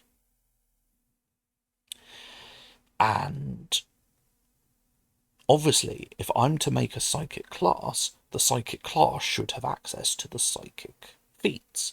The problem was the psychic feats required that you have the mechanic the subclasses used, which was the psionic talent die. So, therefore, I, with my psionic class, had to make use of the psionic talent die. How I chose to use psionic talent die is because I'm someone who likes to go, my story and my mechanics must mesh. I can't have one without the other. I just don't like it. Psionic aspect is basically Psionics at this point is a fairly okay understood thing in D&D. You have the orders, the subclasses, who kind of teach their students a very specific facet of psionics. So you have Nomad, who's all about exploration, learning, bending space. You have Soulfire, who's about converting the body into energy for a combat. The Awakened, who's all about delving into the secrets of the mind. You then have the more fringe elements of psionics. These are the things that are dangerous. They are uncontrollable, unpredictable. They are not well known. And that's where psionic aspect comes in. Psionic aspect is intended to be the mechanic where you are pushing the boundaries of what psionics can do. And much like how Warlock has Blade, Chain, and Tome for 3 styles of play, melee combat, pet combat, and ritual magic, and just being a better spellcaster. Psionic has aspects of the mind, the body, and the soul. Aspect of the mind is basically you can buff your psionic spells. It's very simple. It's just you get a damage buff. You are better at doing what a psionic regularly does. Aspect of the body is you can use your psionics to literally warp your flesh for temporary effects. They are short timer if they're in combat, and the timing is in combat it's a turn. Outside of combat, it is a minute duration for these effects. So some of them are more useful in combat, some out. So you can do things like increase a speed or gain a speed you don't have because suddenly you grow flippers or claws or wings. Obviously you don't want wings in combat because unless you can land in that one round of combat, you're kind of going to end up falling. But you can grow claws for natural weapons, you can grow armor to reduce damage, you can gain a sense for a turn, you can buff your next skill check. That one's especially meant to be used outside of combat, so it's like chameleonic skin or better eyes for perception or whatever. And then aspect of the soul is for support. It's basically you can buff a friend's test or saving throw as long as certain proficiencies. But all of these resolve around the psionic talent die, which was the long excuse of me getting to give an excuse to use psionic talent die. And then the die increases in size as you go. You have a number of these die equal to twice your proficiency bonus. So the most you will ever have is 12. And it's basically the effects are roll the die. Obviously, the higher level you are, the bigger the die, the bigger the range of results. It's not necessarily you'll get better results, you have a bigger range of results, which feeds into that fact that this is risky. This is experimental. But I like that. And then once per short or long rest as a bonus action, you can regain one psionic talent die. And yeah. But there are also in the subclasses abilities that go. You can use your. Usually, each one has one ability in the subclass that kind of goes. Use your psionic talent die. Either roll it for a result or you use it as a resource. You basically use up one of your uses to get an extra effect. Other things psionics get is at 8th level they can get 2 psionic die back per short long rest. In addition, they can add their int modifier to psychic or force damage for psion powers. At 11th level, they can concentrate at 2 spells at once. There is a big paragraph for a reason. There are rules to this. Effectively,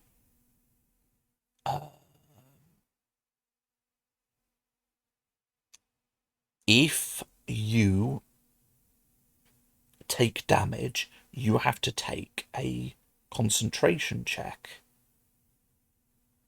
that is a lot harder to pass, because basically the more powerful the spells you're trying to double concentrate, the harder it is for you to concentrate when you take damage. And if you fail concentration check, both powers end, not just one. At the start of each of your turns, if you want to maintain both powers, you have to give up an action. But merely you're concentrating on 2 spells, so that I think is a fair cost to lose an action. If you don't give the action, you lose concentration on both spells immediately. There is also a rule that if one of the spells is not from your subclass's power list, then you have to make a concentration check. Basically, if you lean into the spells that you have chosen to be better at, you are more likely to succeed. If you are just picking generic random spells because you want to be all powerful, this is going to be harder to maintain. But you're concentrating on 2 spells. This isn't intended to be a easy thing. Then at 17th level, you can have 2 psychic focuses, which are your Eldritch Invocation likes, at a time, instead of just 1. And if you use your last Sonic Talent die, you get a bonus D10 that's just constant until either you use your Psionic Replenishment to get the bigger die, or you end a long rest and you get your normal die back. It's a bit like the Bardic Inspiration rule, where it's like, if you've used all your Bardic Inspiration, do this thing, you get your Bardic Inspiration back. And then your capstone ability is you get to resist non-magical damage, you don't age, you're immune to disease and poison, and if you die on a 10 or more, you come back 1d3 days later. If you roll under a 10, you're dead, I'm afraid. But in fact, you get 1 more death save that isn't modified by any rules that affect death saves, to be very important.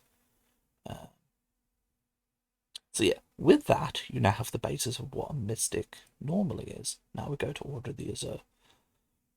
So, in a previous one, I did the long rant about previous mystic spell power lists and how they were terrible, and how with each subclass I made it that they get their own subclass spell list of extra special powers. That is maintained for Order of the Azure. It has a few regular spells. Do I have the power list? Yeah. So there's a few regular spells: Primal Savagery, Bark Skin, Dragon Breath, stuff that... Yes. As I said, this is a slightly modified. The playtest follows, basically, the playtest that we currently have is, if you were to play in 5e, that's what I'd probably recommend. This that I've currently got on my screen is the modified patch that I've been working on to make it 1D&D compliant, assuming 1D&D actually goes through. If not, I can just leave the Scion as is. So Order of the Azure is a couple. As you can see, basically, a lot of Order of the Azure's thing is kind of... I look at each subclass and go, what are they doing? Order of the Azure is effectively playing with aspect of the body. They're effectively the, what if we took aspect of the body but made it a subclass? So they get a lot of spells in the normal spell list added to their class spell list that are like, I'm going to fuck with my body, I'm going to be able to breathe Dragon Breath, Bark Skin, etc. Flesh to Stone, Regenerate, Shape Change. They're going to have more spells than a normal Scion subclass, but that's because, much like Blue Mage, they have to actually learn it. So, Order of the Azure effectively is, you can tell the spells because they'll have Azure form something in the name. They are locked, and a Order of the Azure cannot learn them until they have unlocked them by observing a creature and learning how to use their powers to modify their form to recreate that effect. Interestingly, Order of the Azure was going to be the only subclass that was allowed to basically prepare their spells in the morning before one D&D made it that everyone's a prepare spellcaster. In the description of every Azure form spell is kind of what's abilities. They're either learnt by a monster using a trait in combat, like gaseous form, misty form for a vampire, or it's learnt from an attack like Eye Rays of a Beholder.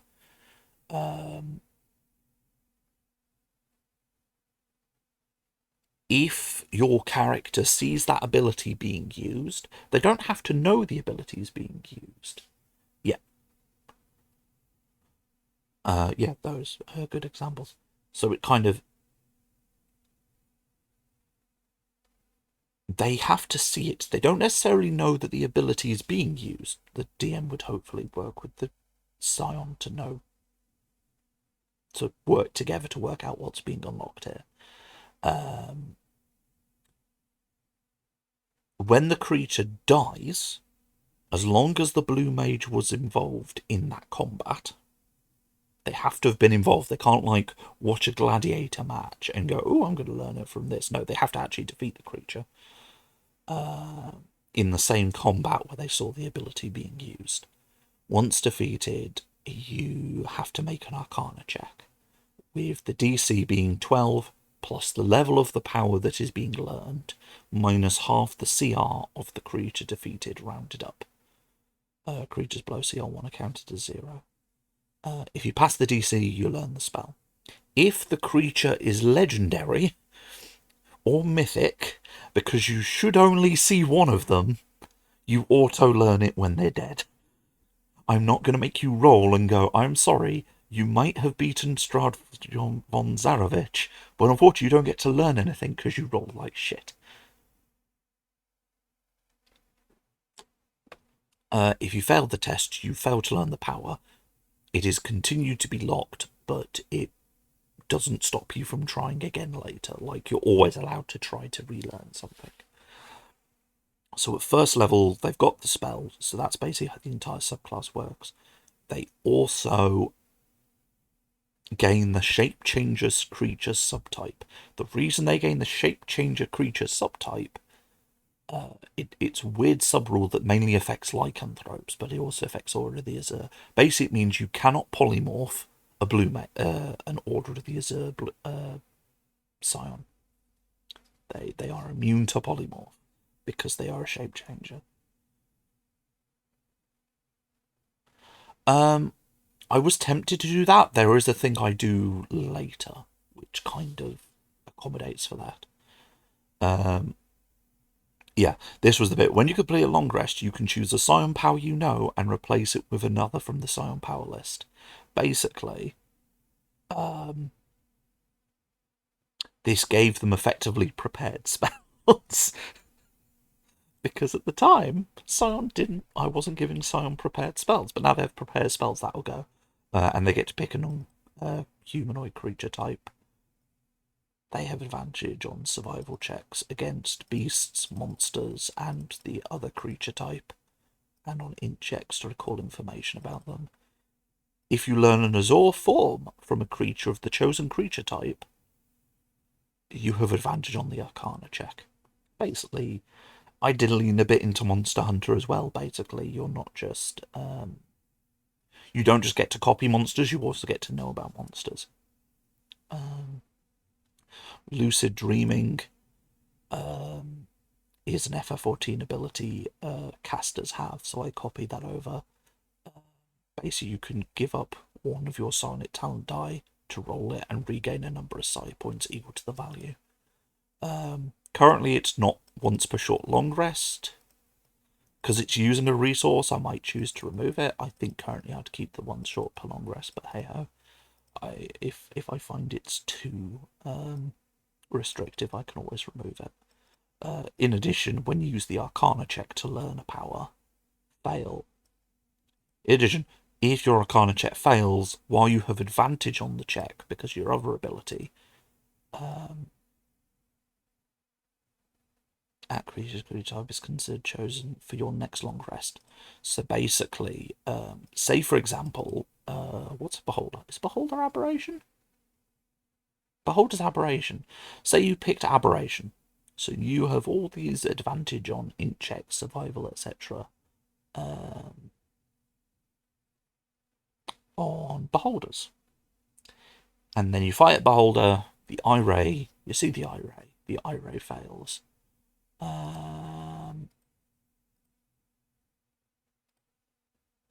Sorry, let me just cool that flashing light's no longer flashing. You can you fail to learn eye ray. In your next long rest, you automatically learn aberration, and you can pick a different creature type. Basically, you get 4 creature types that you've learned because you failed. And if you come across another beholder, then hey, you've got an even better chance of trying to get it again because you've got advantage again. At 10th level, it's basically, it's a bit like the Beastmaster Ranger, not Beastmaster, it's the Monster Hunter Ranger. Basically, if you have an Azure power that you have learnt and you see another creature using basically one of the abilities that would give you that power, you can basically make that creature make an int save, and if they fail it, you counter that ability. So say for example, it's like we'll go with Beholder Eye Rays again. You've learnt Beholder Eye Rays. You go into a fight, you see the Beholder's preparing another Eye Ray, it shoots the Eye Ray. You go, well, because I have learnt this, I counter your Eye Ray. Yeah, again, this yeah, this isn't needed now because Scion is a fucking prepared spellcaster. So much of this was like, oh yeah, I'm going to make things easy for people. Then it's like, oh. And then 14th level was basically, I've got to sit down and work on this a bit more. Effectively, you are getting to pull from creatures who have literally been so powerful, they have left a psychic imprint on the new sphere, echoing for eternity their presence, and you can have an ability. Yeah, kind of. So effectively, you can get, what is it? You can have legendary action, which is when another creature has completed its turn, you can cast 1 power from the Azure power list. You can do this 3 times a long rest. Legendary resistance is if you fail a saving throw, succeed it. I'm currently considering doing this twice a long rest. And then I was thinking of a third thing that would be once a long rest, or potentially more. Effectively, these are like fancy abilities of big things that it's like, this thing you may never come across in your campaign because it is so legendary and epic, but it's like, you get this ability because fucking this is what you are. They get some extra sonic focuses. You don't become the BBEG, it's just kind of you get to, and no, you only get 1 of these. So when you turn level 14, you are making a pick for the rest of the game. Do you get legendary actions, or do you want resistances, or do you want something else? Like, you've got to pick. You don't get to swap and change. The Sonic focuses let me put in some of the weird ones that you never really get to see for monster abilities, but are kind of cool to give players, like Adaptive Camouflage, Amorphous, Magic Resistance, Pack Tactics. And then you've got the Sonic powers. So this is kind of how it's laid out. So this is Acid Spray. So it kind of goes what an action is, and it kind of gives some variance of what you could learn it from. It's not an exhaustive list for obvious reasons because they keep adding monsters. The big thing, and it's the other reason I wanted to mention Sonic Aspect, the unique thing about Azure form abilities is they are the only psionic powers that go, you take dx damage, where x is the size of your psionic aspect. So eventually these things become like a d12. But so like this spell, for example, is it's a first level spell. When you get it, it'll be, yeah, because it mentions also here, if you don't have psionic talent die, it's a d6. So when you start, it's 2d6 acid damage. Okay. Then you hit level 3, it becomes 2d8 acid damage. You're like, oh, that's nice for a first level spell. And then as you get high level, it's like, here's 2d10, here's 2d12. The key thing is, however, when you're leveling, it always is the lowest value the die can be, so a d6 in this instance. Higher level spells will have higher level extra damage added. The high level stuff never has a DX, it's only for this bit. But it kind of is the weirdness of Blue Mage, because it is to make up for the fact that a Blue Mage doesn't get access to these spells, even the first level ones, until they have hunted down and found the monster that gives them. You know, you can learn this from Tiamat. You can learn Acid Spray from Tiamat or an adult Black Dragon. If your DM doesn't throw an Ankeg at you at low levels, but instead throws a Black Dragon at you, you're getting a first level spell for fighting a Black Dragon. You deserve like a reward for putting up with this crap. But yeah, there are some weird ones like Boggle Oil, Nil Bogism, Corrosive Body. I'm working on Eye Rays. That is Order of the Azure. It is a funky class, but it's a weird class because it is based off a funky and weird bit of FF14.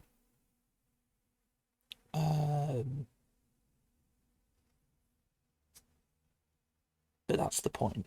It's not meant to be the most. It's funky, it's silly, but that's kind of the point of it. Blue mages are not the most super serious of classes, though I could see you taking Order of the Azure and making like a super serious character out of it. It's like, I am here to hunt monsters. X monster killed my Yeah, it's a path of a lot of resistance, but the key is you then get some really cool abilities out of it as a consequence.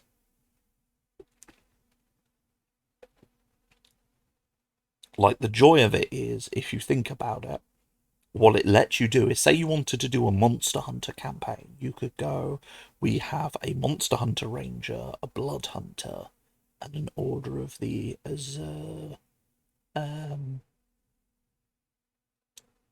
Scion. And then, I don't know, maybe a Twilight Domain Cleric, or something like that.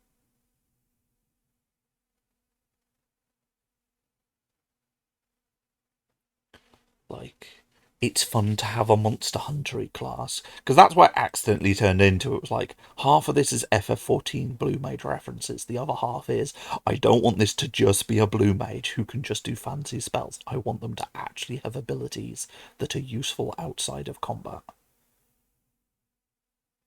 Which is where you get like, oh, the information gathering side, and it's like, oh yeah. Which is,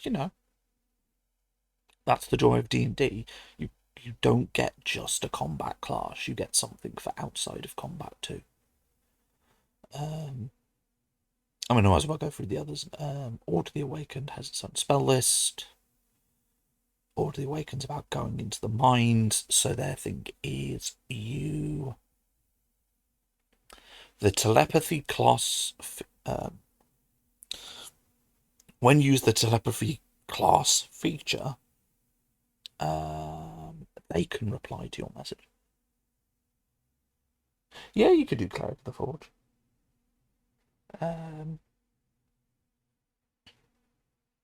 Oh, that'd be a fun reskin of the Armourer Artificer. They make their armour not out of metal, but out of like bits of the monsters they kill. So yeah, Awaken Mind. There is. I should really put that in italics.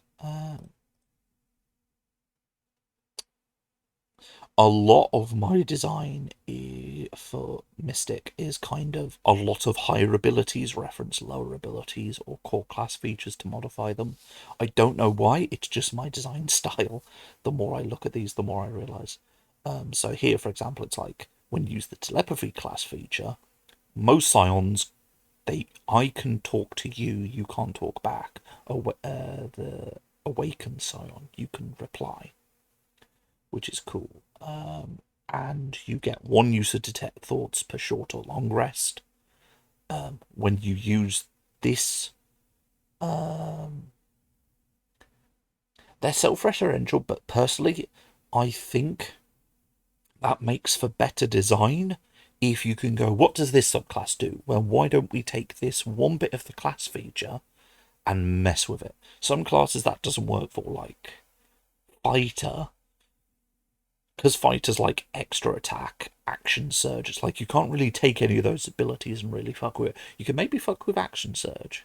That'd be an interesting subclass, a class that's just about fucking with action surge. Like when you action surge, you get this buff. That'd be kind of cool. That's one to think about for the future. But yeah, when you use detect thoughts using the awaken mind feature, it doesn't require concentration, but you cannot have two detect thoughts going at once. You can't have this non-concentrate and then have regular detect thoughts that you've learned cast with concentration. The bit where you can delve deeper into the mind only takes a bonus action, and if it fails the wisdom saving throw with delving deeper, the creature does still know that you tried to delve, but they're then vulnerable to psychic damage you inflict until the end of your next turn. So basically it's like, well, fuck it, we're already screwed, this is probably going to lead to combat, at least I can blow up your brain a little on the way out. 6th level, you can use your sonic talent die to give disadvantage on a saving throw against a power or cantrip you use. Then at 10th level, the benefits of this feature apply to when you just cast detect thoughts. So before, this only applied to the once per short or long rest this feature gave you for free. Now, due to 10th level, you can just apply it to the detect thoughts spell. Basically, you have gotten better at this. It shows you have developed as a character effectively, which is part of the thing. I like the idea that your class progression is you have developed as a character, you have learned, you are growing. All detect thought spells now target a number of creatures per cast equal to your int modifier, so you can hit multiple you can still choose to hit one. You just now get the choice. I should really put may, just to make it very clear that this is a choice.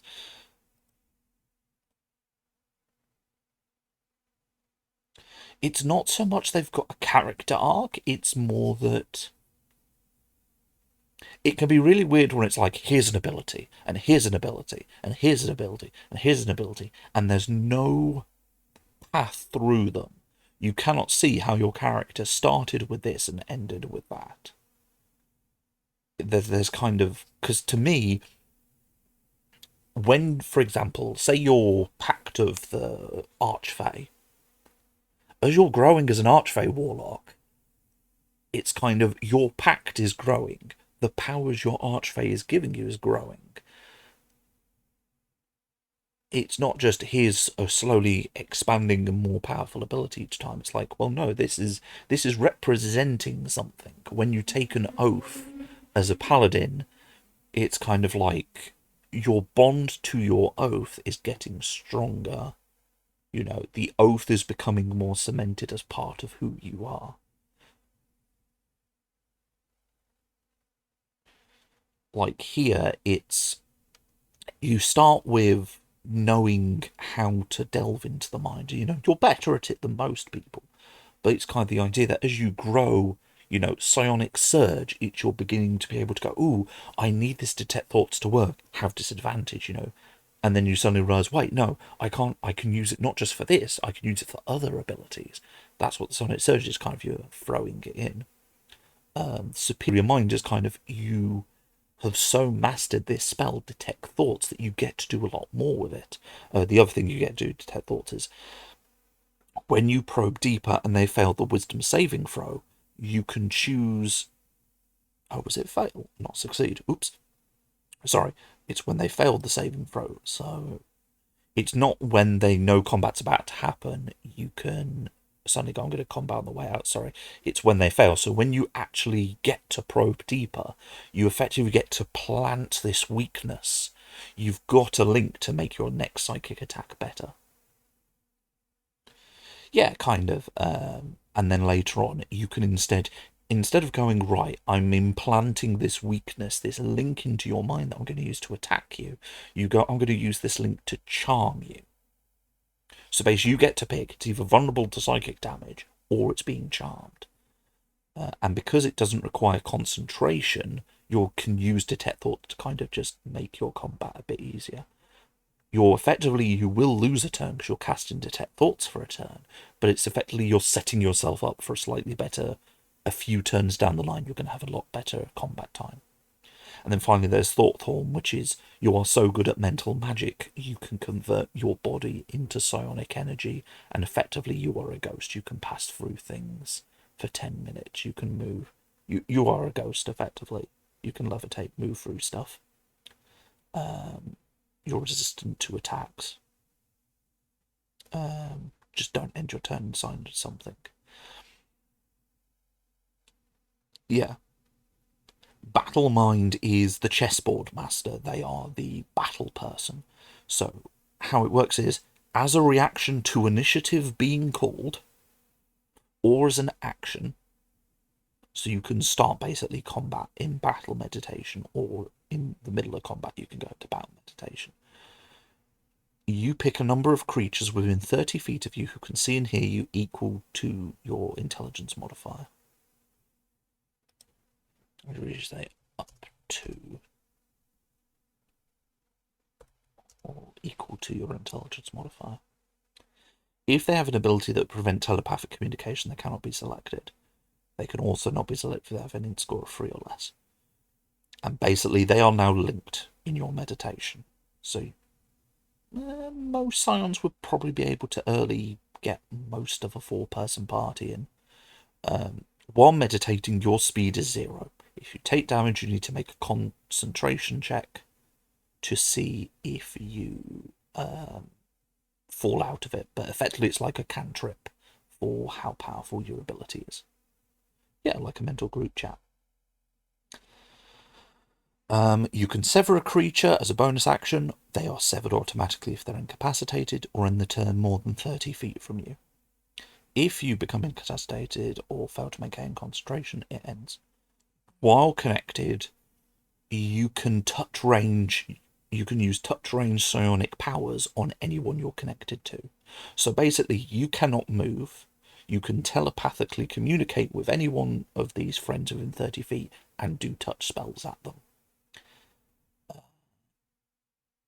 And then if a battle mind discipline power affects allies within a set range, for example, all allies within 10 feet,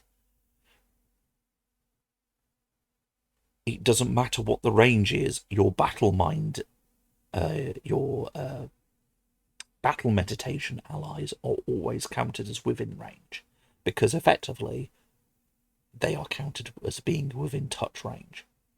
So all allies within 10 feet, they're all at the 30 feet maximum range, they still get that spell, because battle mind has a lot of aura spells. At 6th level, if you use your reaction when initiative is called to start battle meditation, you and your allies all get a +2 bonus to your initiative roll.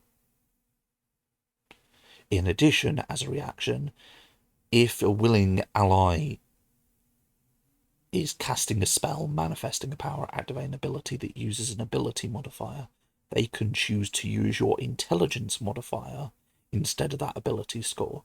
So say, for example, you have an int of 20, and who uses stuff? Life clerics, I believe, get a boost to their healing equal to their wisdom. effectively they use a healing spell and they go, right, for this healing spell, I'm going to borrow your int modifier to make this healing spell better on this other ally.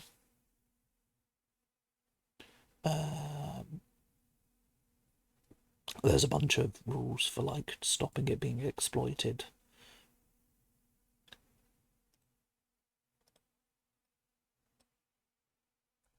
For some reason I wrote them, not them. Yeah, effectively the battle mind gets to lend their abilities to make other people better. Burst of Strength. As an action, use one of your psionic talent die to select an ally you are connected to. They get one ability back, recharge, that would recharge on a short or long rest, as long as it is not from a magic item. So, but you also only get to do that once per short or long rest. So basically, once per short or long rest, you are using up this ability, you are giving up a psionic talent die, but one of your friends can, for example, say you have a warlock, you can go, right, warlock, get your spell slots back. It's powerful, but effectively it's, I'm going to give of my resources to give you back resources. Which I like. I like the idea that kind of someone can go, ooh, yeah, you can give back a fight second wind, or you can give back a fighter's action surge. Just a thought, maybe.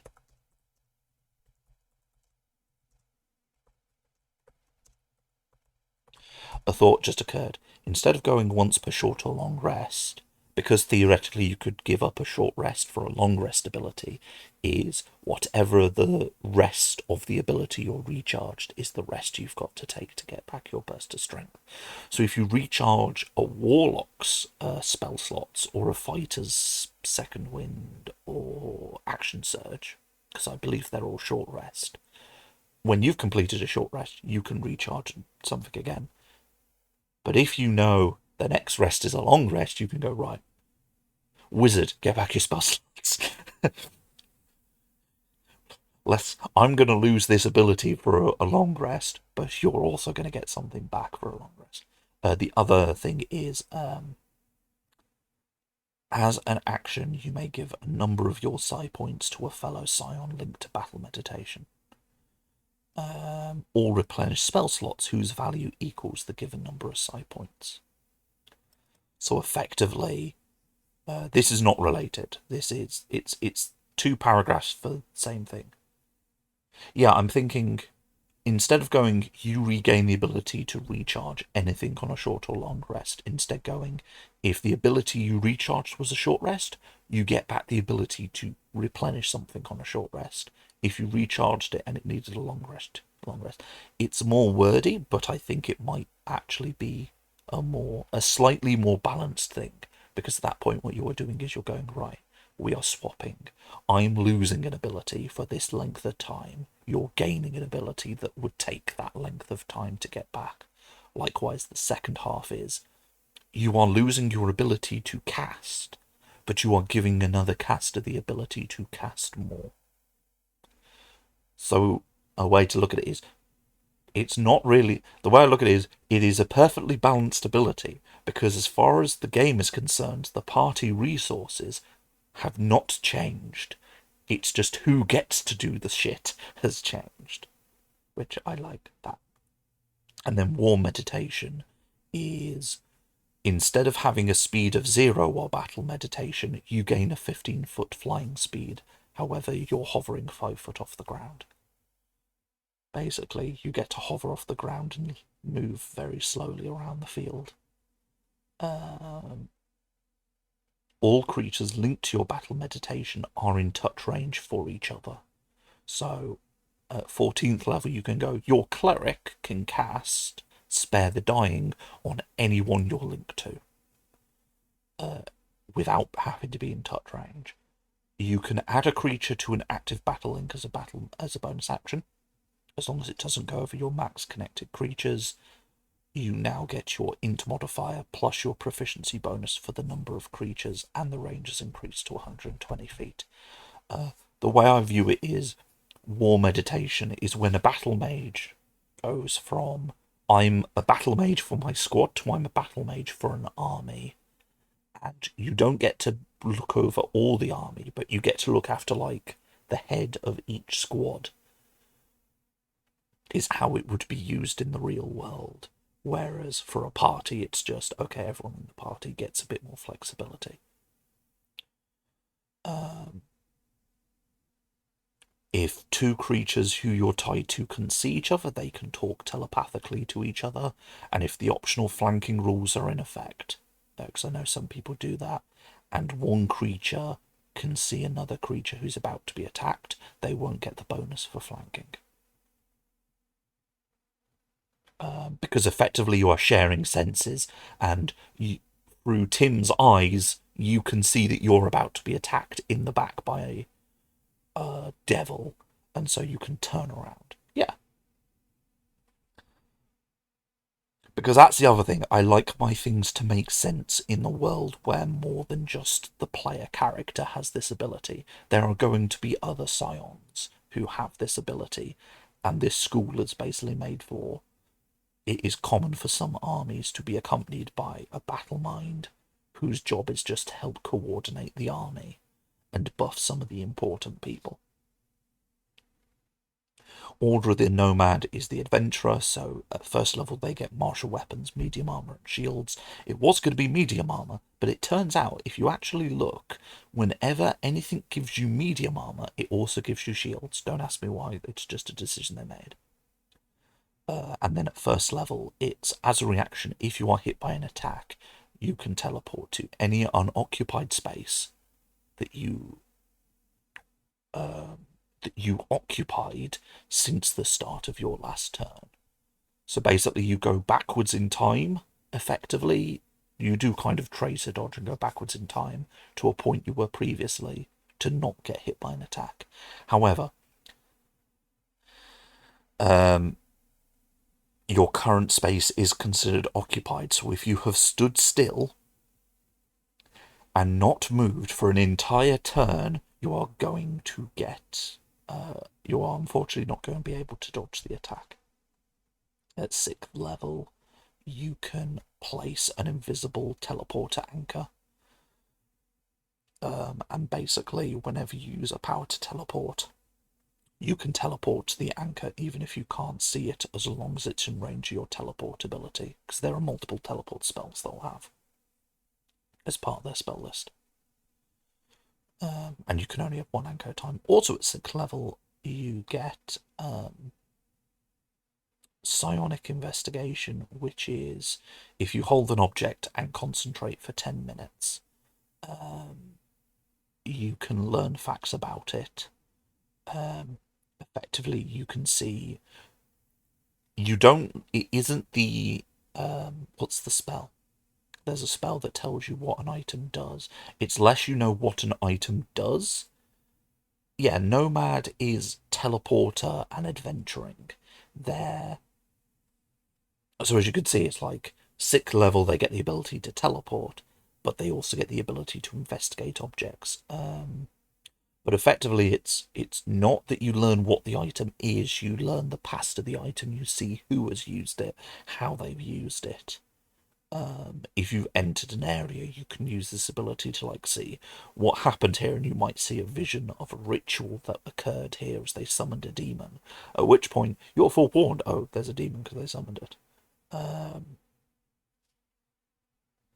Effectively, it's you are learning the context and history rather than what that item is. Like, you learn some basic facts about it, but the majority of the thing is the history of the object. And yeah, kind of.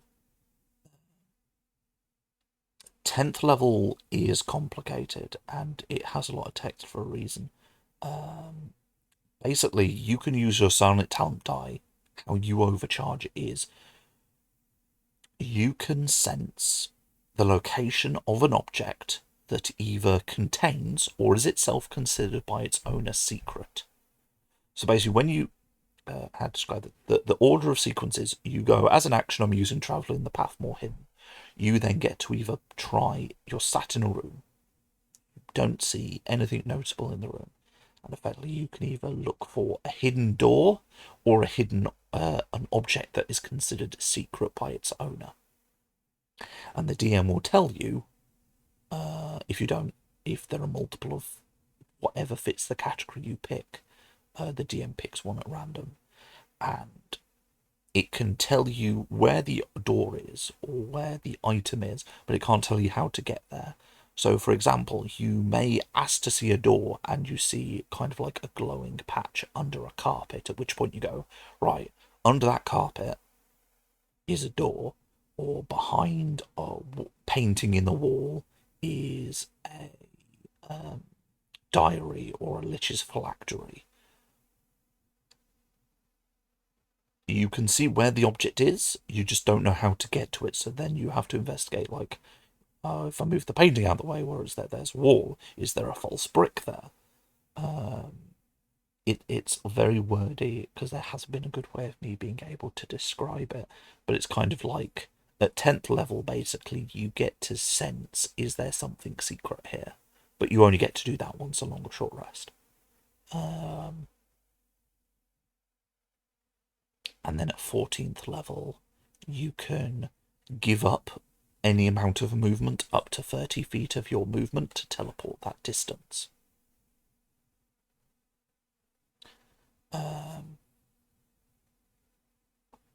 Which someone will say, so isn't that my movement? It's like, yes, but technically, if you think about it, you haven't moved through anyone's combat space, so no one can attack of opportunity when you just teleport. And then as an action, you can access the local noosphere to get information about the area. Like, what kind of people are here? Is there folklore here? You get kind of an area, you get kind of like basic beginner knowledge to the area. And then you have ordered the Shaper, who is at first level. You can call upon the Astral Sea, shape it with your imagination, and summon a manifestation, and you learn the powers summon, crystalline construct, and summon crystalline item.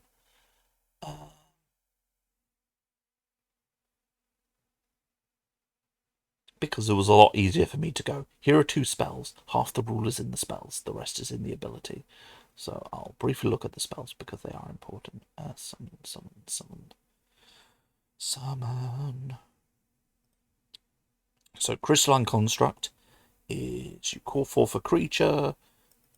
Basically, your imagination gets to determine the aspects of the creature. It teleports, it appears in an unoccupied space, it uses a stat block.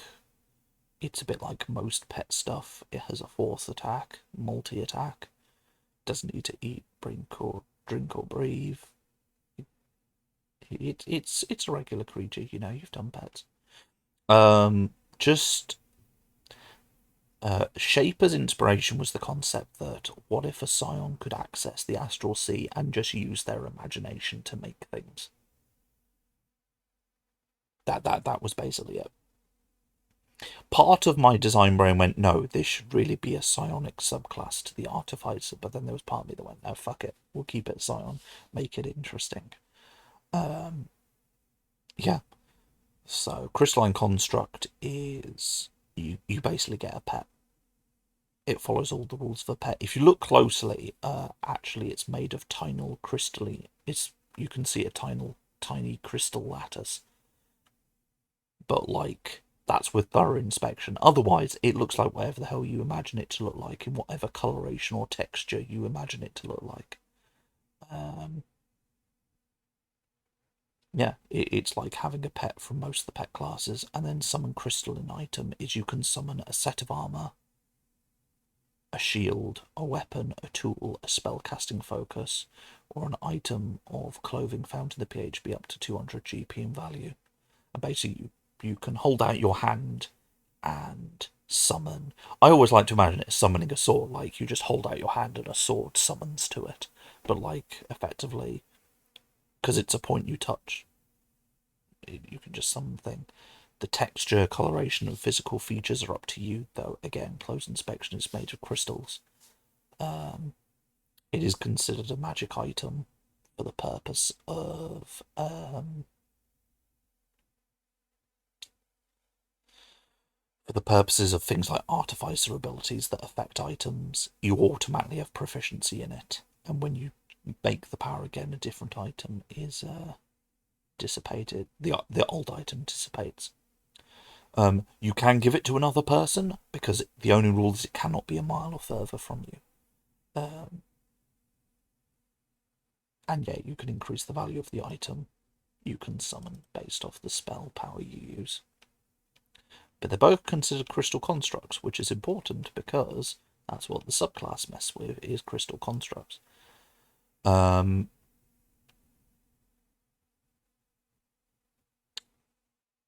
the Shaper. Yeah, if you wanted. So yeah, the key things is whenever you summon a crystal construct, you can choose for it to maintain memories, personality from previous summonings, even if you change the form. And if it's been a minute since the creature was reduced to 0 hit points, you can resummon it where it fell, even if it's out of the range of the spell. So basically, you can make an imaginary friend who keeps the memories and thoughts between summons.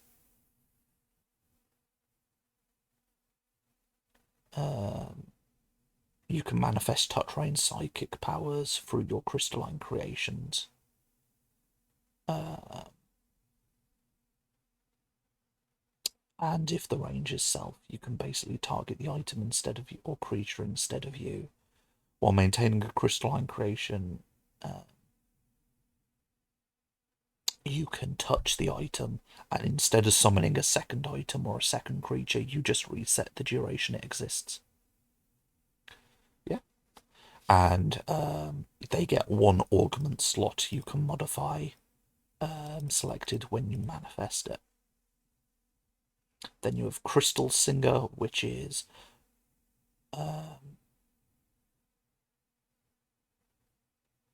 there is like a lore bit to each of the all of my things always have like a line of lore, which is why, to help explain why they're more powerful. So Crystal Singer is basically you attune to the crystals that make up your construct so much you can hear the song that emanates from them, allowing you to match their frequency and deliver more power to each of the items. If you use a summon power that requires concentration, such as Summon Celestial, instead of summoning a Celestial, you effectively meld it with a crystalline construct. So effectively your imaginary friend, if you cast the spell, Summon Celestial, and you have your crystalline construct imaginary friend out, you can make your imaginary friend gain the abilities and stat block of the Summoned Celestial. This is why I made it a Scion subclass, because it's kind of this, you take the summon spells that the game has, specifically the ones from, I think it's not Tasha's, it might be Xanathar's. No, it might be Tasha's. Whenever they added the summon spells instead of the conjure spells, effectively, you can make your imaginary friend the summoned thing. Yeah, it gains abilities, traits, and actions that the summoned creature would have. If the crystalline construct already has the same traits, such as dark vision, whichever is higher value is used. The crystalline construct's base ability scores, hit points, and AC remain unchanged. The benefits of the melded power are lost should you lose concentration or the duration of the melded power end. The spell is automatically end should you summon a crystalline construct power finish. Crystalline creations now have 2 augment slots. And then also at 6th level is Resonant Link, which is, if this is for the construct, this is for the item mainly. As a bonus action, expend a Sonnet talent die to allow your crystalline construct or wielder of your crystalline item, if it is a weapon spellcasting focus, to take an extra action. So basically, you can either make your pet take an extra action, or if a friend of yours is holding your weapon, they get an extra action. If they're holding a spell casting focus you made, they get to cast an extra spell. Technically, they don't even have to do that. They just get an extra action, so they could, like, disengage or whatever, but still hilarious. Oh, no, sorry. It's the next line. If your item's a weapon or spell casting focus, the additional action has to use it. So yeah, if it's a weapon or spell casting focus, you're going to have to attack or cast a spell. But basically, you get to give something an extra action once per long rest. At 10th level, any skill checks, attack rolls, spell power attacks made using your crystal items can use your int modifier rather than usual ability score modifier the test item would use, even when used by someone else. So basically, if your int modifier is better than whatever the other person would use, it's like, yeah, no, just use my int. Crystalline Construct is force damage. No, as said, if for the Crystalline Construct, it can be whatever action the construct could do. With the item, if it's a weapon or a spell casting focus, you have to use the weapon or spell casting focus as part of the action. So, really, it's cast a spell or make an attack. Unless you get really creative and your DM is very lenient. Yeah, basically at 10th level, it's just a bunch of base upgrades. Crystal Incarnations now get 3 augment slots as a reaction. If it fails a saving throw, you can use your reaction to add your int modifier to the result. Basically, you can keep your pet, you can keep your best friend safe forever. As long as you have once per short rest or long rest. And then finally, there's Master Shaper. No, it's basically they do it immediately. So if you use Resonant Link and use your Sonic Talent Diets right, you immediately make an attack.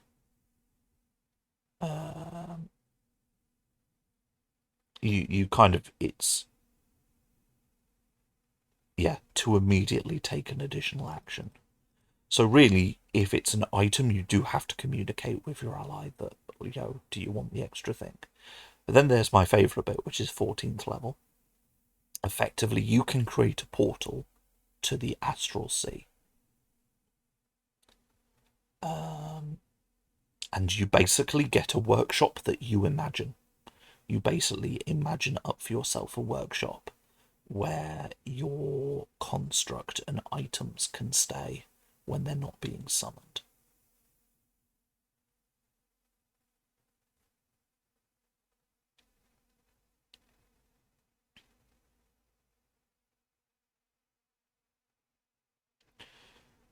Is it you get a spell that does it?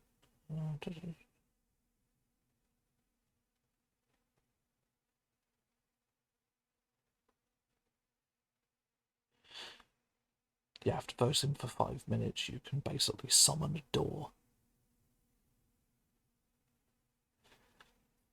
And basically, and you can access this space via the demiplane spell or power. So you can either wait 5 minutes, or you can use the demiplane spell to access it. I think it's more like demiplane, because it's the space is made of. The workshop is clean, flesh, warm atmosphere. You can create a floor plan, any floor plan you like, but the space cannot exceed 50 cubes, each cube being 10 feet on each side. The place is decorated as you choose, can be furnished should you provide furnishings, or can potentially be altered by more mystical imagination means if the DM will allow it. The workshop has no creatures with the exception of crystalline construct within it. The space is maintained and time stands still. When the spell ends, any creatures inside the extra-dimensional space are expelled into open spaces nearest the entrance. Oh, I think that bit was copied from when I actually copied a spell, but I don't think I've set a... Oh no, the door lasts...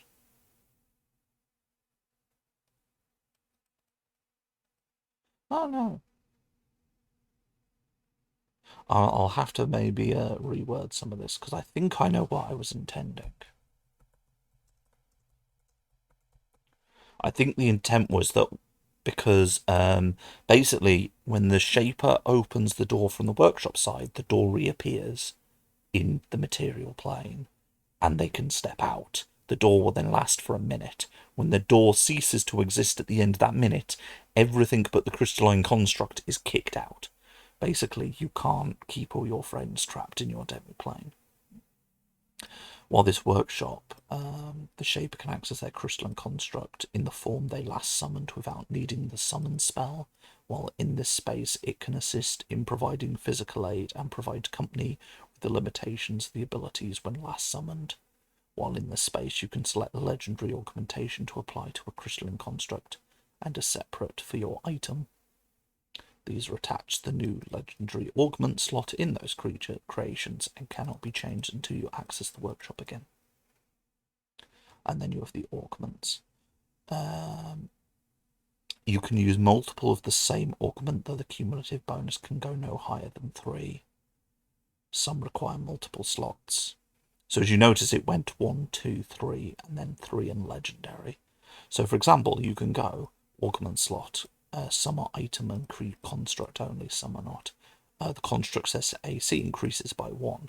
Well, you can use all 3 to give it more armor to make it an AC of 3+. A bit, it's kind of, but every time you summon the thing, you pick which augmentations go into it. So if you summon your construct once, you can go, right, we're getting to a big fight, have +3 AC. The next time you summon it, you might instead go actually have +1 to your attack and plus 10 feet walking speed. Because, like, yeah, you get walking speed. You can make the magic item a +1. Crystalline constructs hit point calculation can change. You can increase its ability scores. Attune it to an element. You can make your creature really inspiring or really frightening.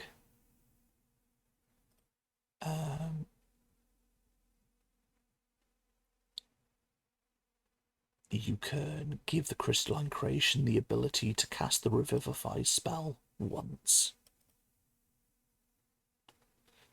You can give it, oh yeah, these are the legendary ones, that's why. Legendary, you can give it 1 legendary resistance. A lot of these for the construct, but oh no, the legendary resistance actually can be attached to the item, so you can give yourself. Yeah, basically. Like, the entire idea of this was, what can I do with an imaginary friend? What would be cool to do with an imaginary friend? Like, the items was just to give you some flexibility in what you actually made, because not everyone wants an imaginary friend to deal with. But, like, I just like the idea of, what if there's a character that is literally powered by imagination?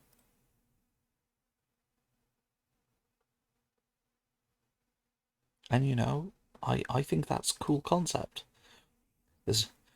We literally play a game of imagination, but yet there's no one that actually deals with imagination. And then finally there's order. But that's why I was like, with the workshop, you can literally have your imaginary friend, because obviously they're very limited in what they could do when you summon them. So you're obviously most likely summon them in combat. But when you're in the workshop, if, like, you want their help making things or just to talk to them, they can sit there, and as long as you gave them, like, enough intelligence, wisdom, charisma, etc., they'll sit and talk to you or help you, like, make stuff or play with you, whatever you decide you want to do in your imaginary friend workshop.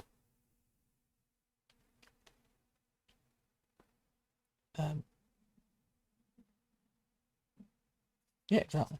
Order of the Soulfire is the final one, which is about basically murdering yourself to murder your enemies, and it is when you cast a Scion power, you can choose to spend you can choose to modify your spell, but you've got to choose to do it before any die rolled. Each costs a number of hit points. You reduce your current hit points and your hit point maximum by the number of hit points you spend for the effect. This reduction cannot be lessened in any way, and the reduction to your hit point maximum lasts until you finish a long rest. This is the burn to shine one. So you can enhance a power that restores hit points by reducing your hit points by 5 to choose between fire and cold. The target will then also, as well as heal, gain resistance to the damage type for a minute, and you get to increase the healing die by 1 for each die rolled in the healing power, but it does cost you 5 hit points. You can reduce... Thing is, the numbers sound small. I need to remind you, this can be done at level 1, when hit points are also small. And it's like, yeah, it's only 5 hit points. That's 5 hit points that cannot be healed. That will very quickly add up if you keep doing it. You can enhance a power that has a range of 5 feet or greater to double the hit points by reducing your hit points by 2. If the power has a range of touch, you can reduce your hit points by 2 to give it a range of 30 feet. You can... If the spell has the name Bioenergy, you get to pick 2 elements but reduce your hit points by 5. You can enhance a power that forces a creature to make a saving throw to resist its effects by reducing your hit points by 6 to give a creature disadvantage. You can pick... you can enhance a creature... It is. But this is... I'm gonna lift the veil. This is just Sorcerer's meta magic. It's just instead of sorcery points, we're using your hit points.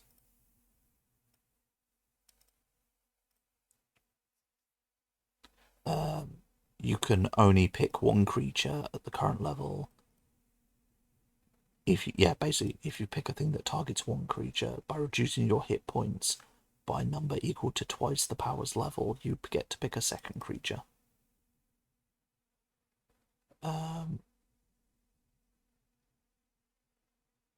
You can reduce your hit points by... so this one is basically...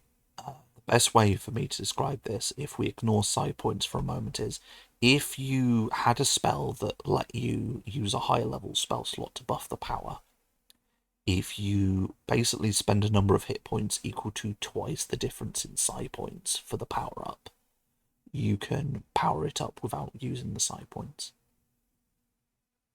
Yeah, Sorcerer met Blood Hunter. And if you make an attack roll with a power and miss, you can spend 4 hit points to reroll the d20, but use the new roll. Self-care check. Be sure, everyone, check your posture, have a drink. Be sure to have something to eat and have your meds if you need to. What I'm going to do is probably say 4 o'clock, or once I finish the summary of Scion class. We'll probably finish. I'm going to take about an hour break for having dinner, and then we'll do some Final Fantasy XIV, just play some video games. How I'm currently working it is because my fatigue levels are very variant. This is just awareness for people watching stream. I try to do 2 to 3 streams in a week. At the moment, I've been mainly able to get 2 out. If I'm unable to do 1 in the week, what I'm currently thinking of doing is this, where basically if I have enough energy in the day, I spend the morning or early afternoon doing games design, and then a later half after having a break to do like dinner stuff, just playing some video games.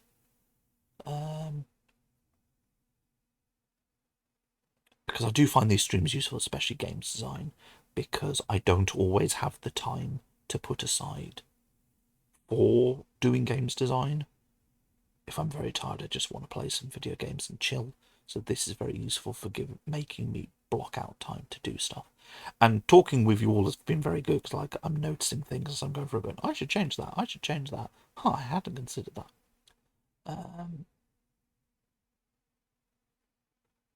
So yeah. So basically, at first level, you can spend hit points to basically meta magic your spells. At 6th level, you get the ability to, at the start of each of your turns, regain a hit point. If you have at least 1 hit point, sorry, you heal a number of hit points equal to your level. If you're dealt fire acid damage, and you're not maintaining your psionic focus, you don't get to regenerate that turn. Basically, you have a monster's regeneration. The only cost is you need to eat twice the amount of food a normal character would. If you fail to eat the necessary amount of food, you get an extra degree of exhaustion at the end of each day, in addition to the normal rules for not eating sufficient food. Basically, if you're doing a survival game, you need to stock rations for 2 people for the same amount of time as a normal person.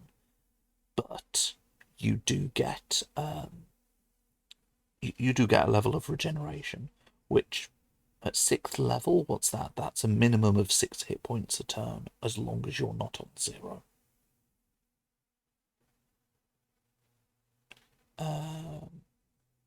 The reason this ability exists is because this ability exists.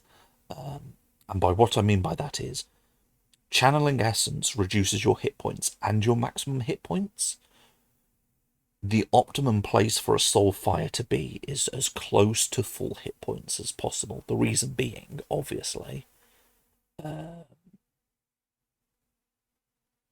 you're spending a lot of hit points. That's part of the effects of this subclass.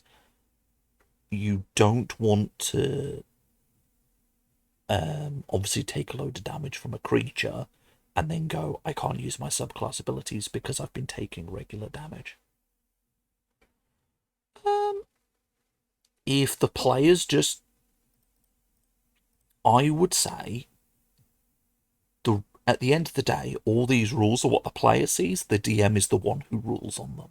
So if, for example, the player goes, I need to eat double the amount of food a turn, maybe as the DM you go, okay, well, what I'll do is you have to pay an extra gold when you're eating out with your friends compared to what the regular meal is. It costs an extra gold piece, or silver piece, or however much you would normally charge for a meal if they're going to an inn. If you don't keep track of rations, you don't really need to keep track, and you're just always assuming they're eating the right amount, then don't care. The main thing is it's a downside for the rules for people who are paying attention to that kind of thing. It's mainly so that it isn't just free regeneration for free. Obviously, if as a DM you're like, I don't really care, you don't have to care. At the end of the day, the DM, I design rules that the DM and the player can use. The DM always has the ability to go and change a rule I make, or to modify. I never have a problem with a DM doing that. Most of the documents I write are for DMs, and often I'll have little annotations going, yo, change it. But here, there are some bits like Ashenwood Manor. I designed it that most monsters stick to the floor they're on, and there's only ever one haunt boss, which is the big boss. But I put a bit when we're discussing ways you can make the game more interesting, going, if the players are finding it easy, make multiple bosses haunt bosses. Maybe allow them to move off their floor and chase players, so they're not confined to the boss room, or they're not confined to the floor. And then I also have a note going, please note, I designed the game with not that in mind. So just be aware as a DM, if you do decide to go down that route, do a little bit of pre-game prep, look at the monsters, see, is this a thing you want to do? If it is, modify them slightly, or have plans in place to make it fair, not just horribly unfair. Because the rules I make are made a way to try and maintain some level of fairness. The DM can decide, actually, for fairness, I don't really care about that rule, or I do care about that rule, or I'm going to change this. So yeah, the most I'll ever give is a design intent going, this is why I designed it this way, you can change it. As a DM, you can totally ignore it, because, I mean, my view as a DM is, I look at what was the coast go and go, okay, I'll use the bits I like, I won't use the bits I don't like. Likewise, that's what I expect other people to do for me. I don't write things with the idea that I am a superfluous and masterful god who will not make no mistakes and my rules should be followed to the letter. It's like, nah, fucking play with it. That's what every DM should do. Is look at the rules that are given and go, right, we're going to use this, we're not going to use this. As I said, it's a balancing thing, but it is a balancing thing a DM can choose to ignore. And then consumptive power at 10th level is basically you can reduce your hit points to gain psi points. So basically, it's like above, where you're using hit points as a resource, but in this case, you're using your hit points to cast spells. I think, yeah, you have to either use all hit points or all psi points. But obviously, yeah, they can homebrew the homebrew. And then they also get an extra meta magic. So here I went, you can buff the level of a spell. Here we go. So the key thing here, sorry, I forgot to mention this, is soul-powered power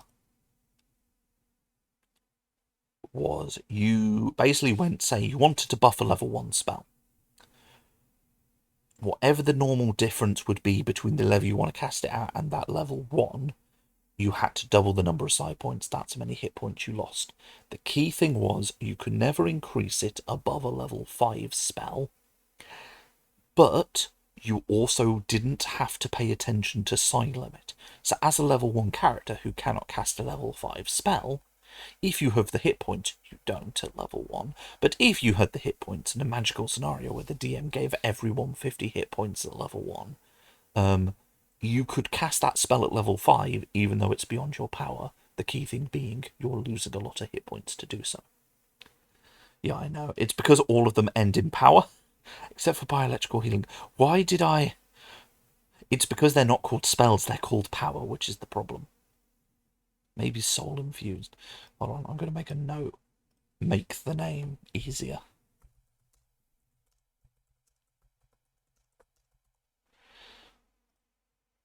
Soul fuel power, soul infused power. There's a few things I could do there.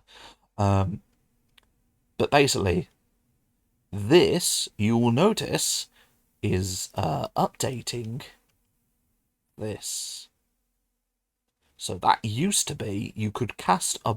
So basically, you could spend... the way to view it is, you could, if we're using sorcerer as an example, is you could use sorcery points to buff the spell slot of a spell above the maximum spell slot you know, so long as you had enough sorcery points. We're swapping sorcery points for hit points here.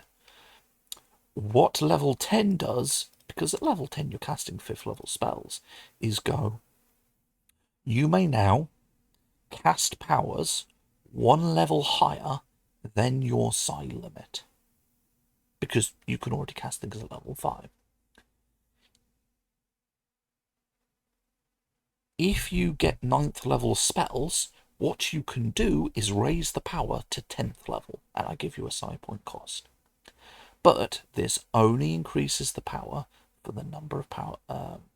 Effectively, if this can only buff spells who, for example, go, you get an extra 1d6 damage per level that you're buffing it. So effectively, instead of you getting to do that 9 times maximum, you get to do it 10 times. Like, it doesn't buff most things, it only buffs things where there is kind of a numerical line of power buff.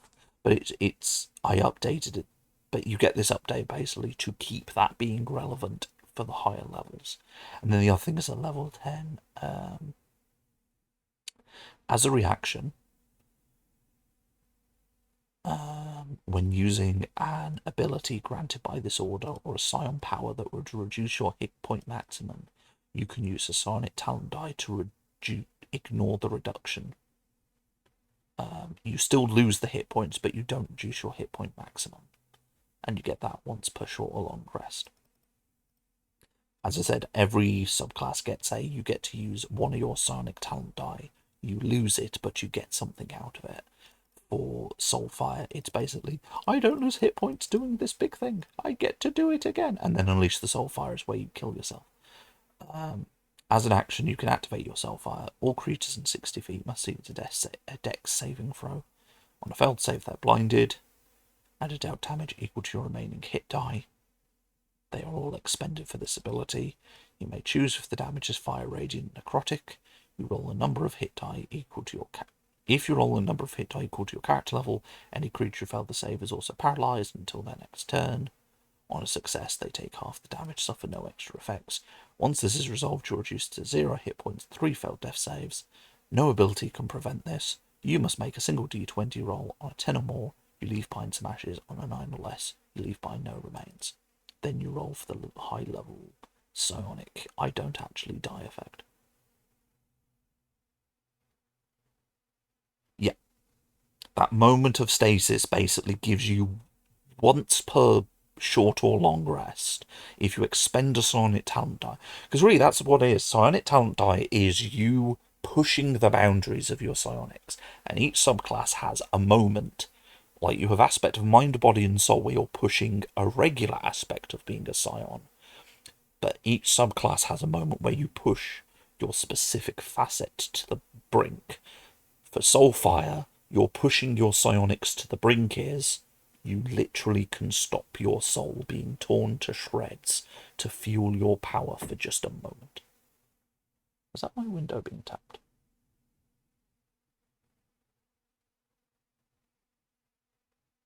Just give me just a second, I just need to check something.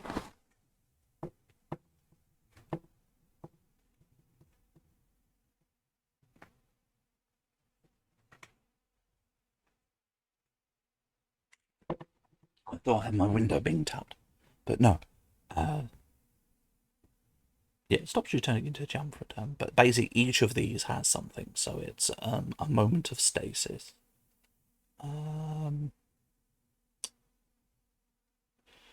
Stop helping your creature pass a saving throw. Being able to unravel hidden secrets in a room.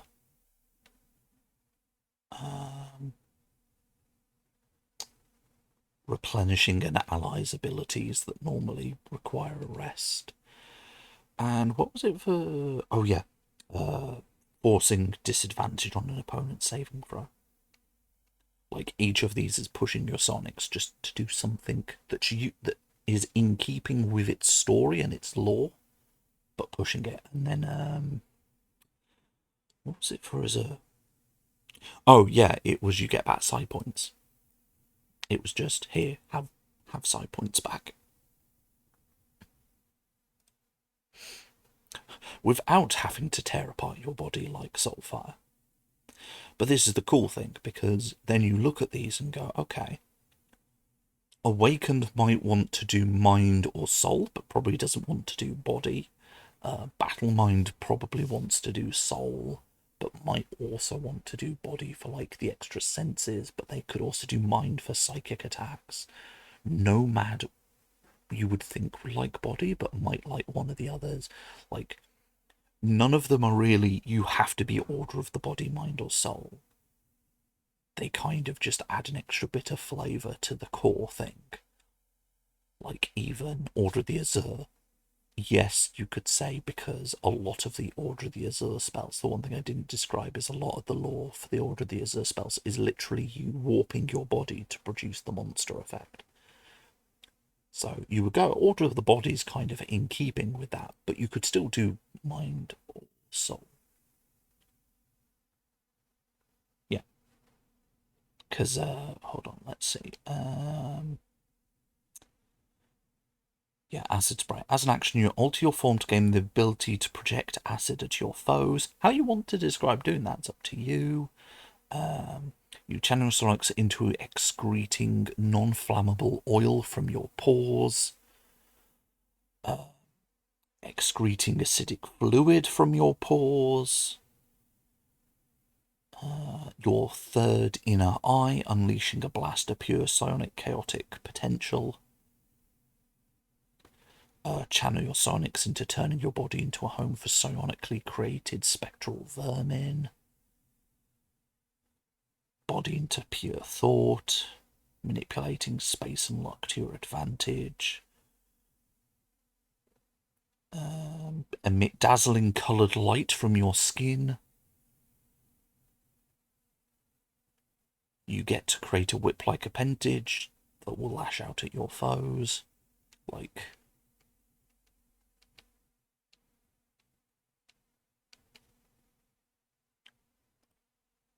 that's the thing.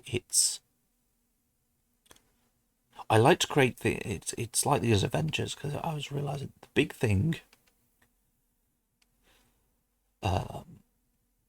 is I like to create things that give something. So with Scion, it's all the subclasses have a through line for Scion and have a play style, and you want to pick a subclass because either the lore of the subclass speaks to you, or the through line and the mechanics and the play style speak to you wanting to play a character that does the thing. You want to teleport, then you want to take Nomad because you want all the weird teleport magics. You want to be the Tracer character.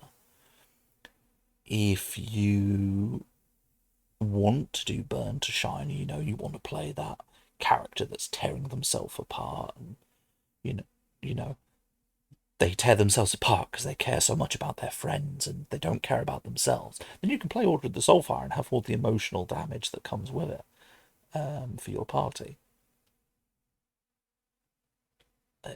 It's each of them has a play style and a story inbuilt, and then the player can either lean into it, go against it, or do something wild and crazy with it.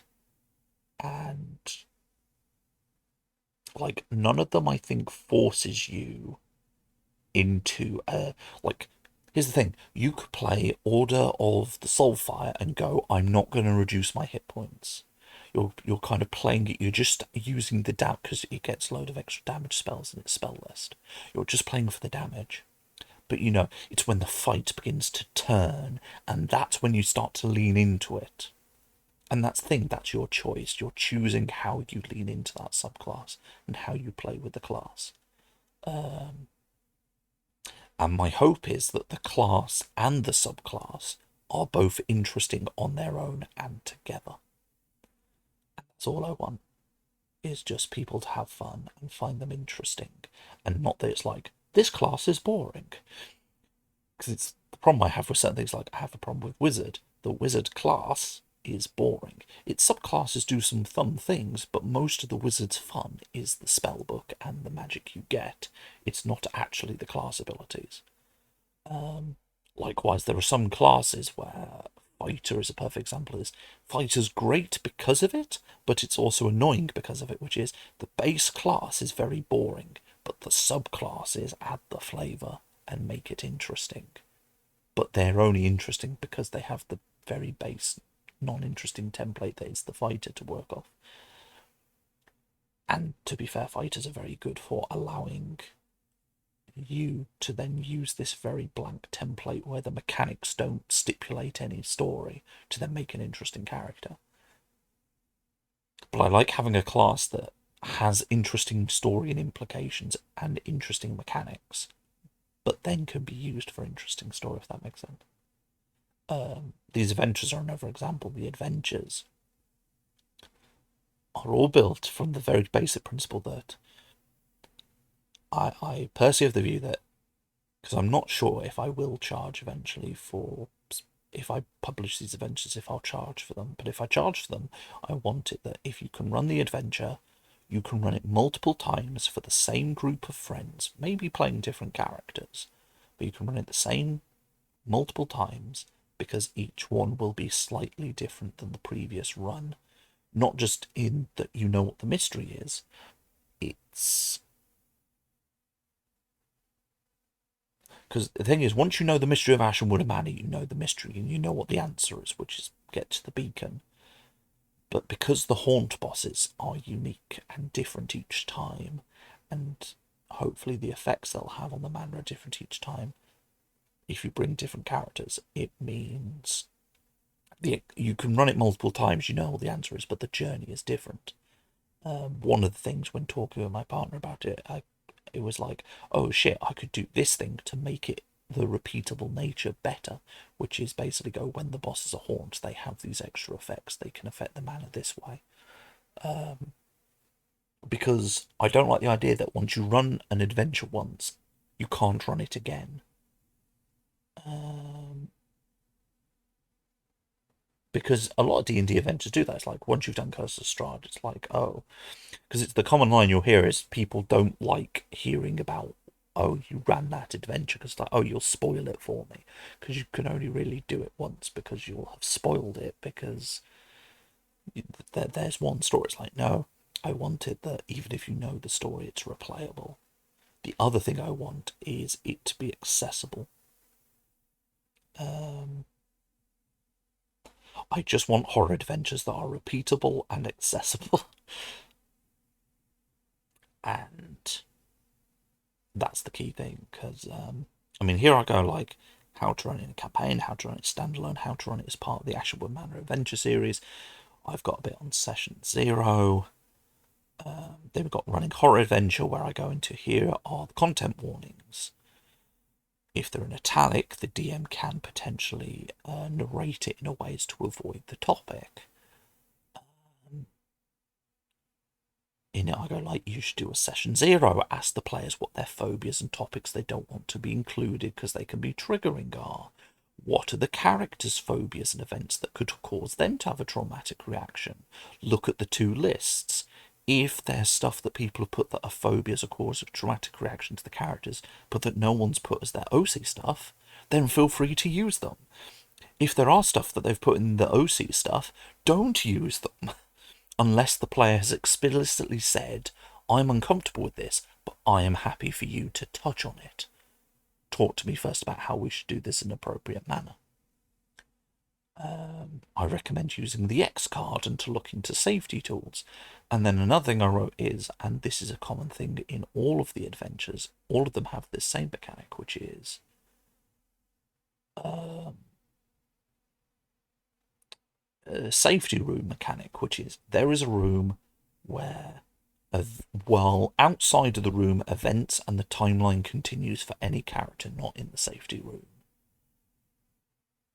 If a character goes into the safety room, the character is safe. Nothing can hurt them. Time effectively stands still, because it is intended that a player, say, a player either another character's encountering a scene or they're encountering a scene that makes them uncomfortable for whatever reason, and they need to take a minute to settle down, to deal with what's happening. They can put their character in the safety room because they're not feeling forced to be at the table, because otherwise their character could die. They're not abandoning the character. They're being put in a safe space so the player can then leave the table and have a respite. And then I also recommend, if a player is having to tap an X card, or if a player is having to briefly sit out because the thing, at the nearest possible moment, check in on them and make sure they're okay. Because their safety is important. And then the other thing I state is to help the player feel comfortable using the safety room, because some go, oh, if I'm not playing the game, I'm not being helpful, is to get every 10 minutes in-game time, not out-game time, in-game time, the characters in the room, they can commune with the spirits of the room to get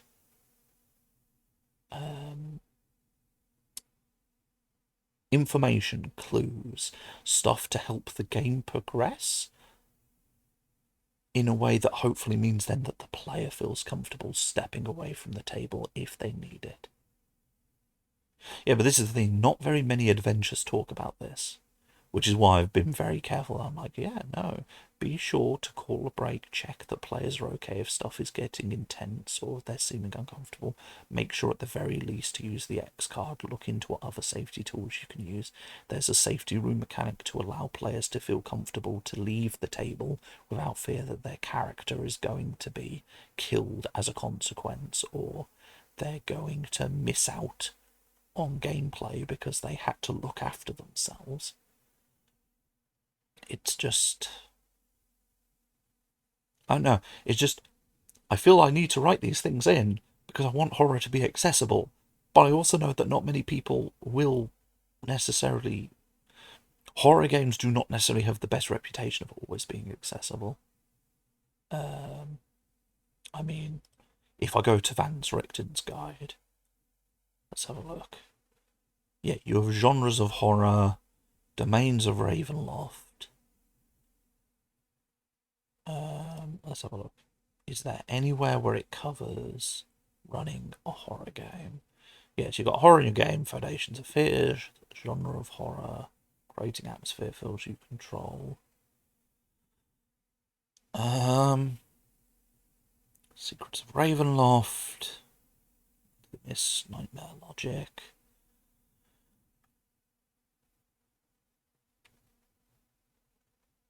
Yeah, it's designed to bring nightmares to life for characters, not players, while the land of the Misc is rife with sinister plots. Stay within your game, not to prey upon the fears of the players.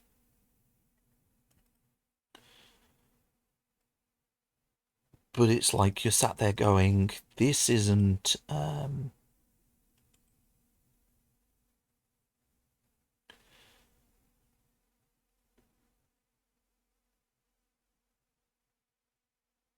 Yes, you choose. Yeah, because they tend to view it as if you warn which genre of horror you're doing, they come with inbuilt content warnings, which isn't entirely fair. Yes, my content warnings go cosmic eldritch horror, supernatural horror, body horror.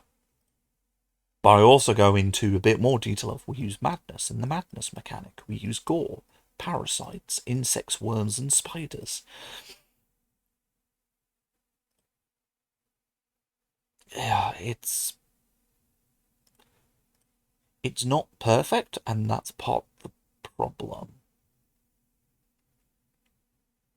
Like, there's some good advice, but I remember going through this and going, there are some good bits here, but there aren't.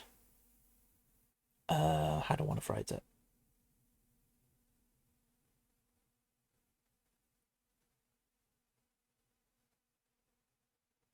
Wait, which bits are you reading? Sorry, because I'm jumping between two bits of my adventure and the this bit.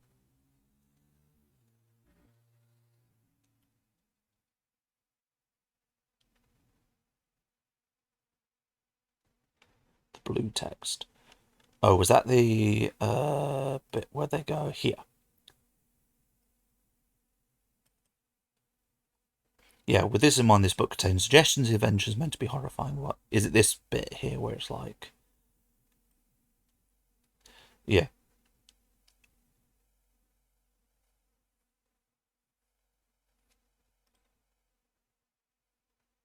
and it's like, how do I want to phrase it? There are some bits here where it's like talking about gameplay questions, setting expectations, boundaries, customize the experience, talking about the genre. I mean, where's the genre? Atmosphere, pacing, describing horror. Horror threats. Where is the bit where they talk about horror genres?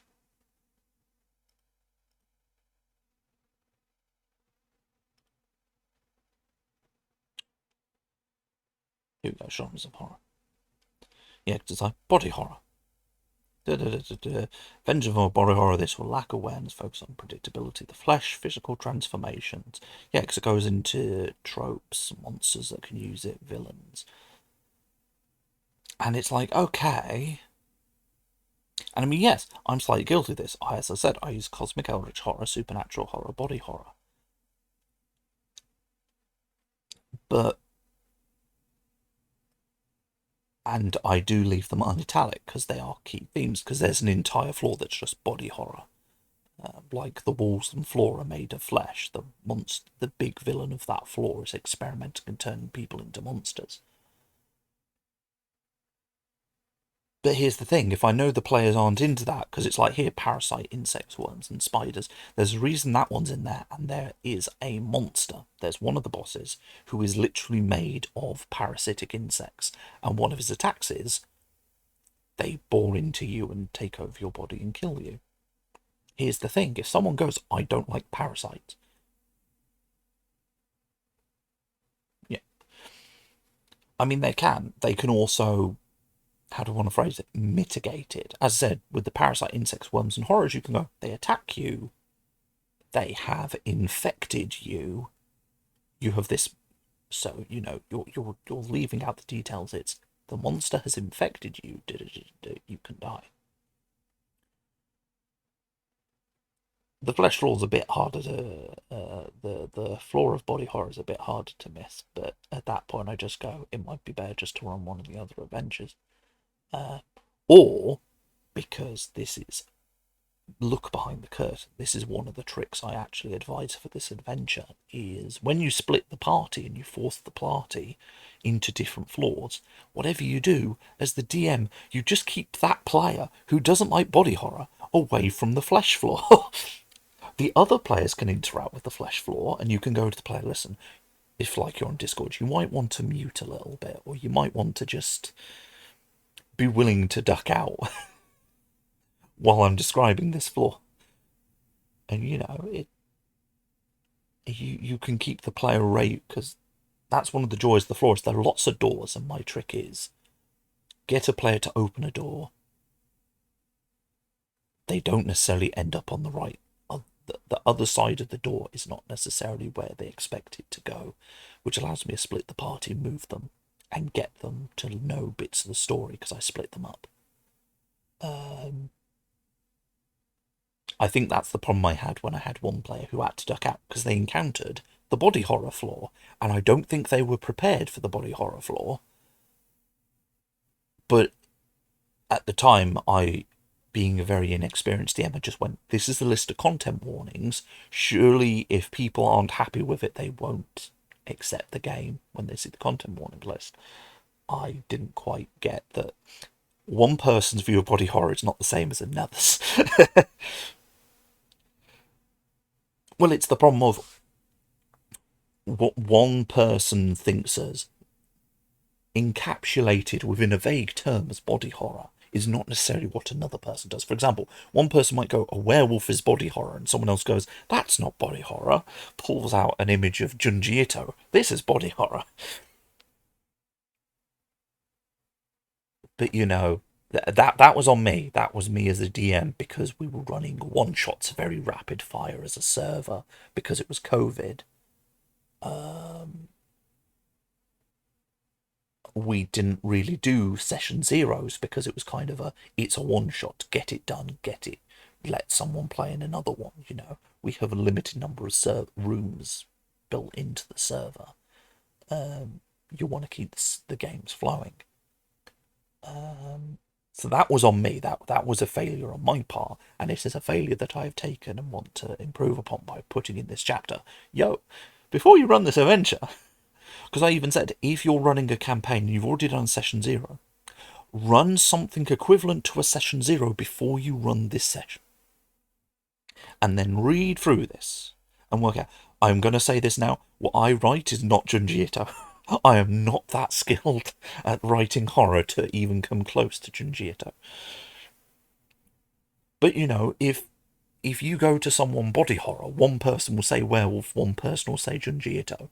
Both of them are technically correct. Both of them are technically correct, but they are two very different definitions of body horror. One will have more acceptable things than the other person.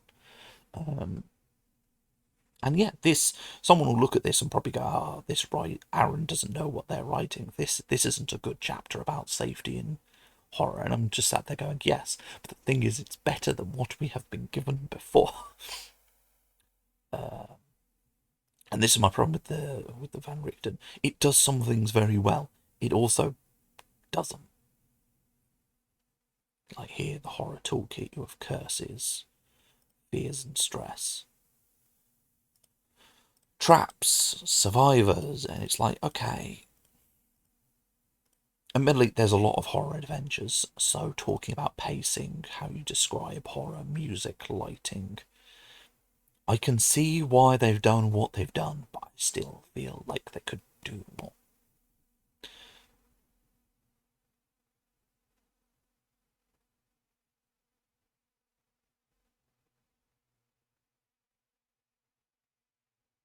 I mean, this one's bloody weird. It's like, atmosphere is important for the mood of your game. Accessibility. Talk with your players about things like small print text, loud background music, low light, cramped spaces. I'm like, why have you put a paragraph on accessibility? I mean, I get it is important with horror atmosphere, but it's like, why do we have so much about making the room you are IRL playing atmospheric for horror, and yet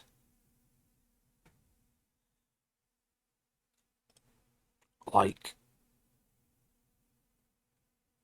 describing horror? Here I would put in something about being mindful when you describe it about what your players have said, what they can and cannot deal with, and be sure to model your description about it. You have accessibility on making your room as accessible as possible for setting the mood. Like, there's a bit here about asking permission and stuff like that. This is good. Asking permission, content tools, but it's not all laid out easily. This is not the best layout.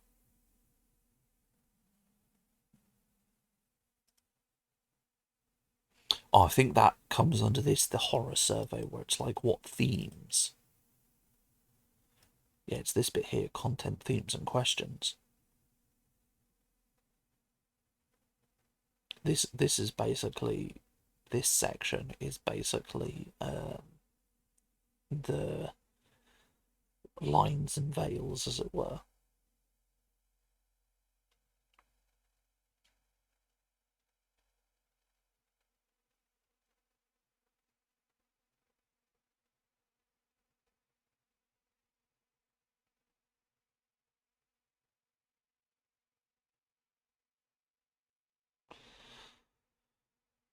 But yeah, but again, it then goes specific genres of horror. I'm like, but that's difficult because, as I pointed out, when they describe genres of horror,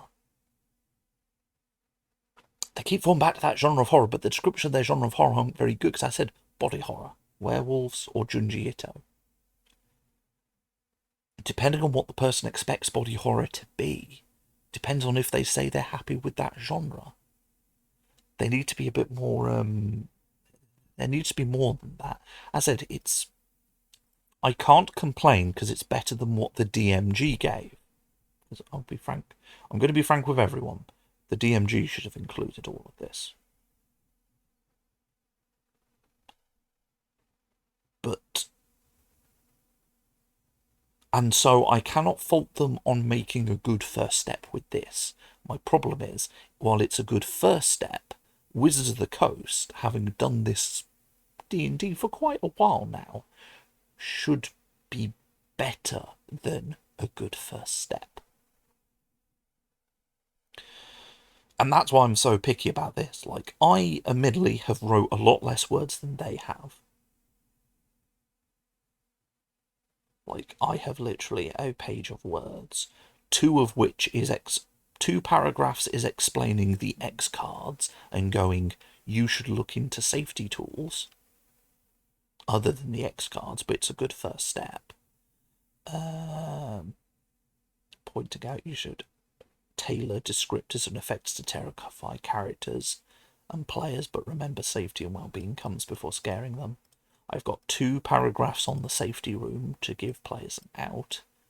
I've got 1 bit on content warning, and then 1 on talk about sessions, eras of phobias and topics. Like, I have not done the most in-depth thing. That's because my job is mainly to go... yeah. But at the same time, I think my 1 paragraph does about as good a job as they spent a page doing, which is ask your players what their phobias and topics they find triggering are. Like, you didn't have to say, ask them about these wide range of things. It's just, what are your players' phobias? What are the things that they do not want to be touched upon? Then, what do the characters want? Work out which of these things, what you can get out of it then, and then run that. Because his thing, you could say, yes, I'm not mentioning things like, what about real world religions being used in horror? What about this, that, the other? To which I go, okay, but I'm writing a pre-written adventure. Unless the players change the faiths involved, the faiths are what I set them to be. The the the veneer and everything is what I set it to be. To a degree, a DM can change it, but like, yes, there is a church of a deity. It's a polytheistic religion, but there's one specific deity that's worshipped here. And yeah, they have priests, they have pastors, they have abbots, but it's not Christianity. And and they're specifically not being portrayed in any bad way, so. And again, it's like when it's like, oh, don't any real world issues and minority groups and stuff. I'm like, really? You shouldn't be running a horror that plays to actual racial, sexual, sexist, or things that portray real world religions in a negative light, because you don't know who's going to play at your table. Like, what the fuck, guys? Admittedly, I am aware there are tables that touch that. Oh, I will hydrate. And I know I've gone past 4, but I feel the need to rant about horror.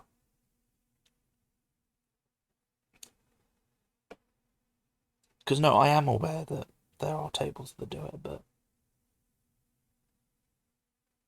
I mean, the most minimum thing is just, what are your issues? What things do you not like in horror? Again, it's just the simple line. What are your phobias and what will trigger you? Because that's the most important thing.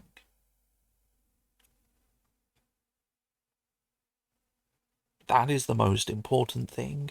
As I say here, where is it? Safety and well-being of players should always come before getting them scared. Like, those are the 2 most important things. I bet you anything a DM, however, who'll pick up this adventure will ignore all of this and just run the adventure and be like, ha ha ha, and then potentially not have happy players. But, I'm trying. And as I say, I mean, even as I say here, avoid triggering content unless the player has said it's okay to touch upon it. Because some players will may want to explore things they find triggering in a safe, controlled, manageable environment, but the player has to basically go to the DM, yo, I am happy for you to touch upon this. I probably have some caveats, but I'm happy for you to touch upon it. We just might need a safety tool for if I find that actually no, while I wanted to try it, it's not for me. Yeah.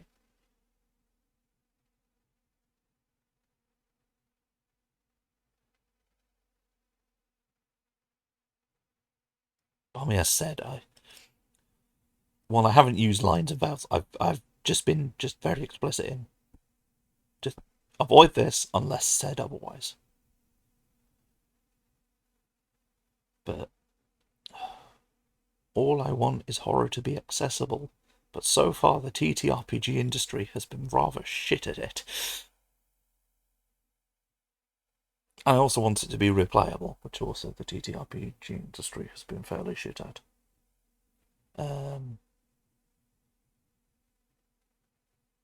And yeah, I might not do a perfect job of it, but I'm going to try. Because I care about these things, and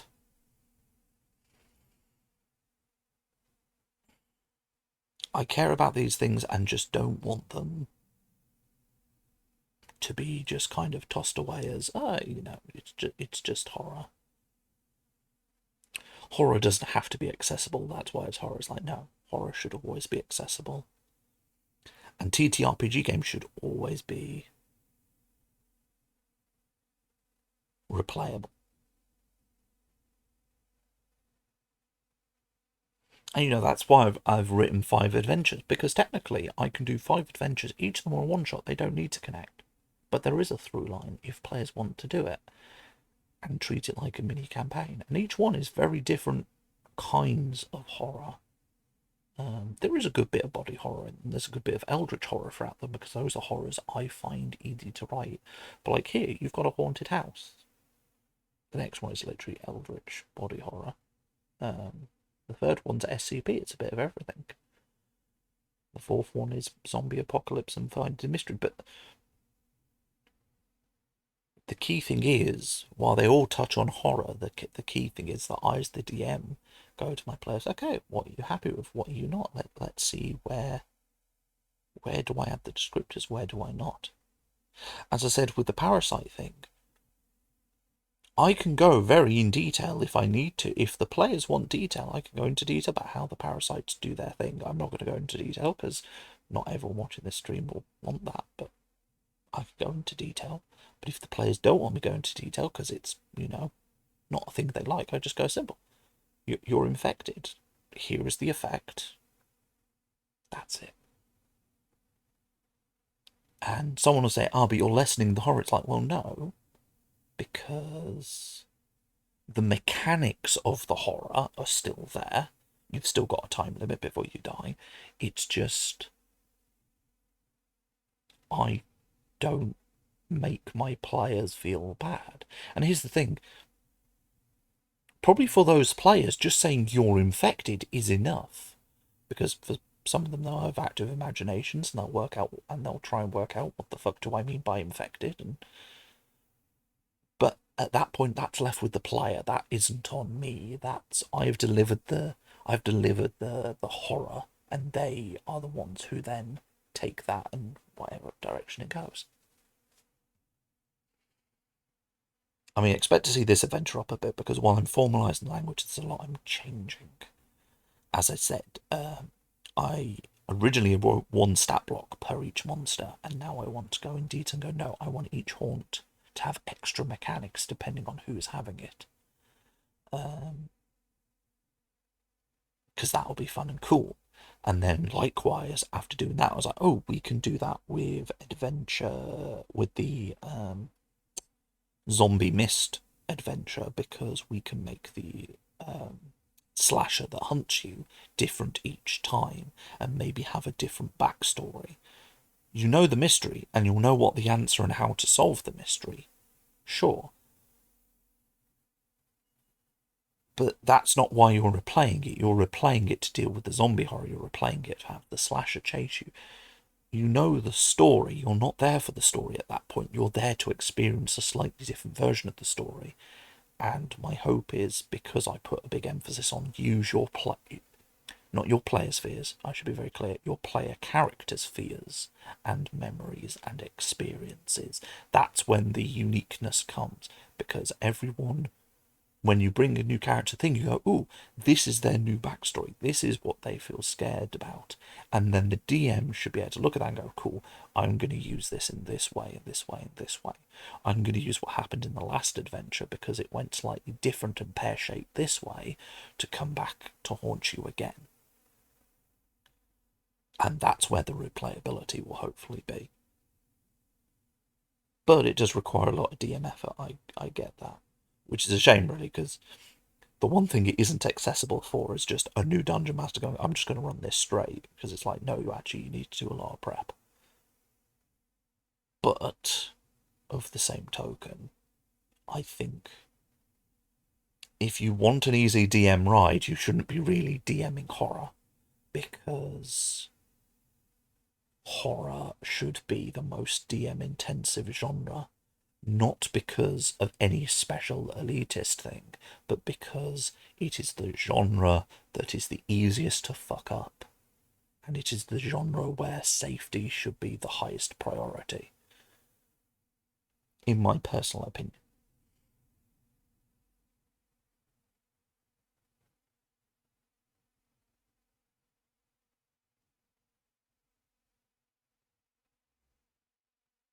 And again, that's not me trying to be elitist, that because, I like horror, that I'm trying to make myself feel special. It's no. Horror is the one where I have seen the most people unhappy at the end of it. Very rarely, but, Anyway, I have gone by 40 minutes of what I said I would, so we are going to finish there. I will say half an hour is 5 o'clock. If I say I'll be back about 6, I'll be back about 6 o'clock-ish. Depends how long dinner takes. and we'll play some FF14.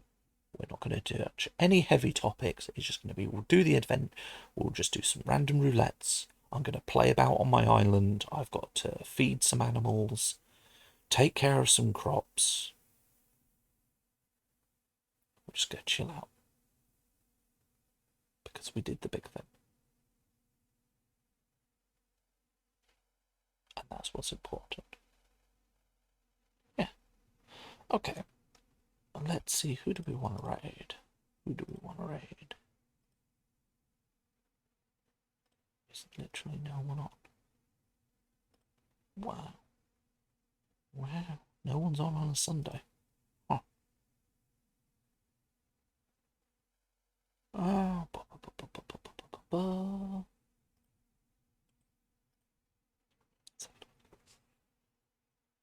Browse.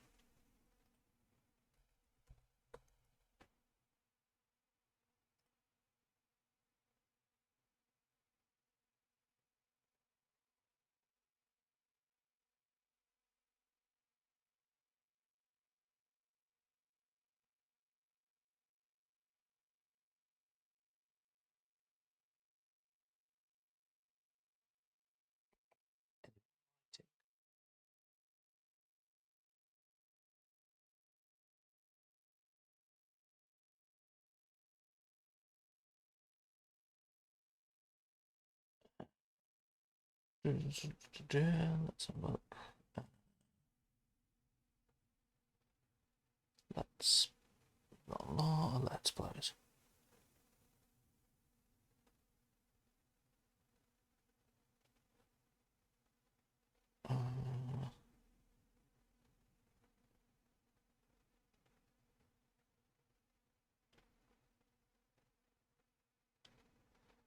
Okay, let's find. Let's see if anyone we got any quest streamers we can support.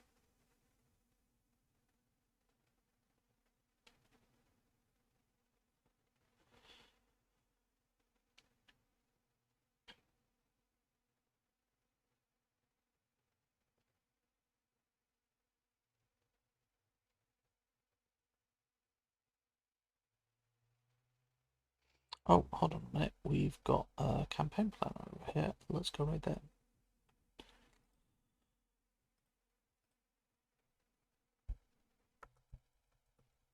So, give them your support. And yeah, we'll see you all later.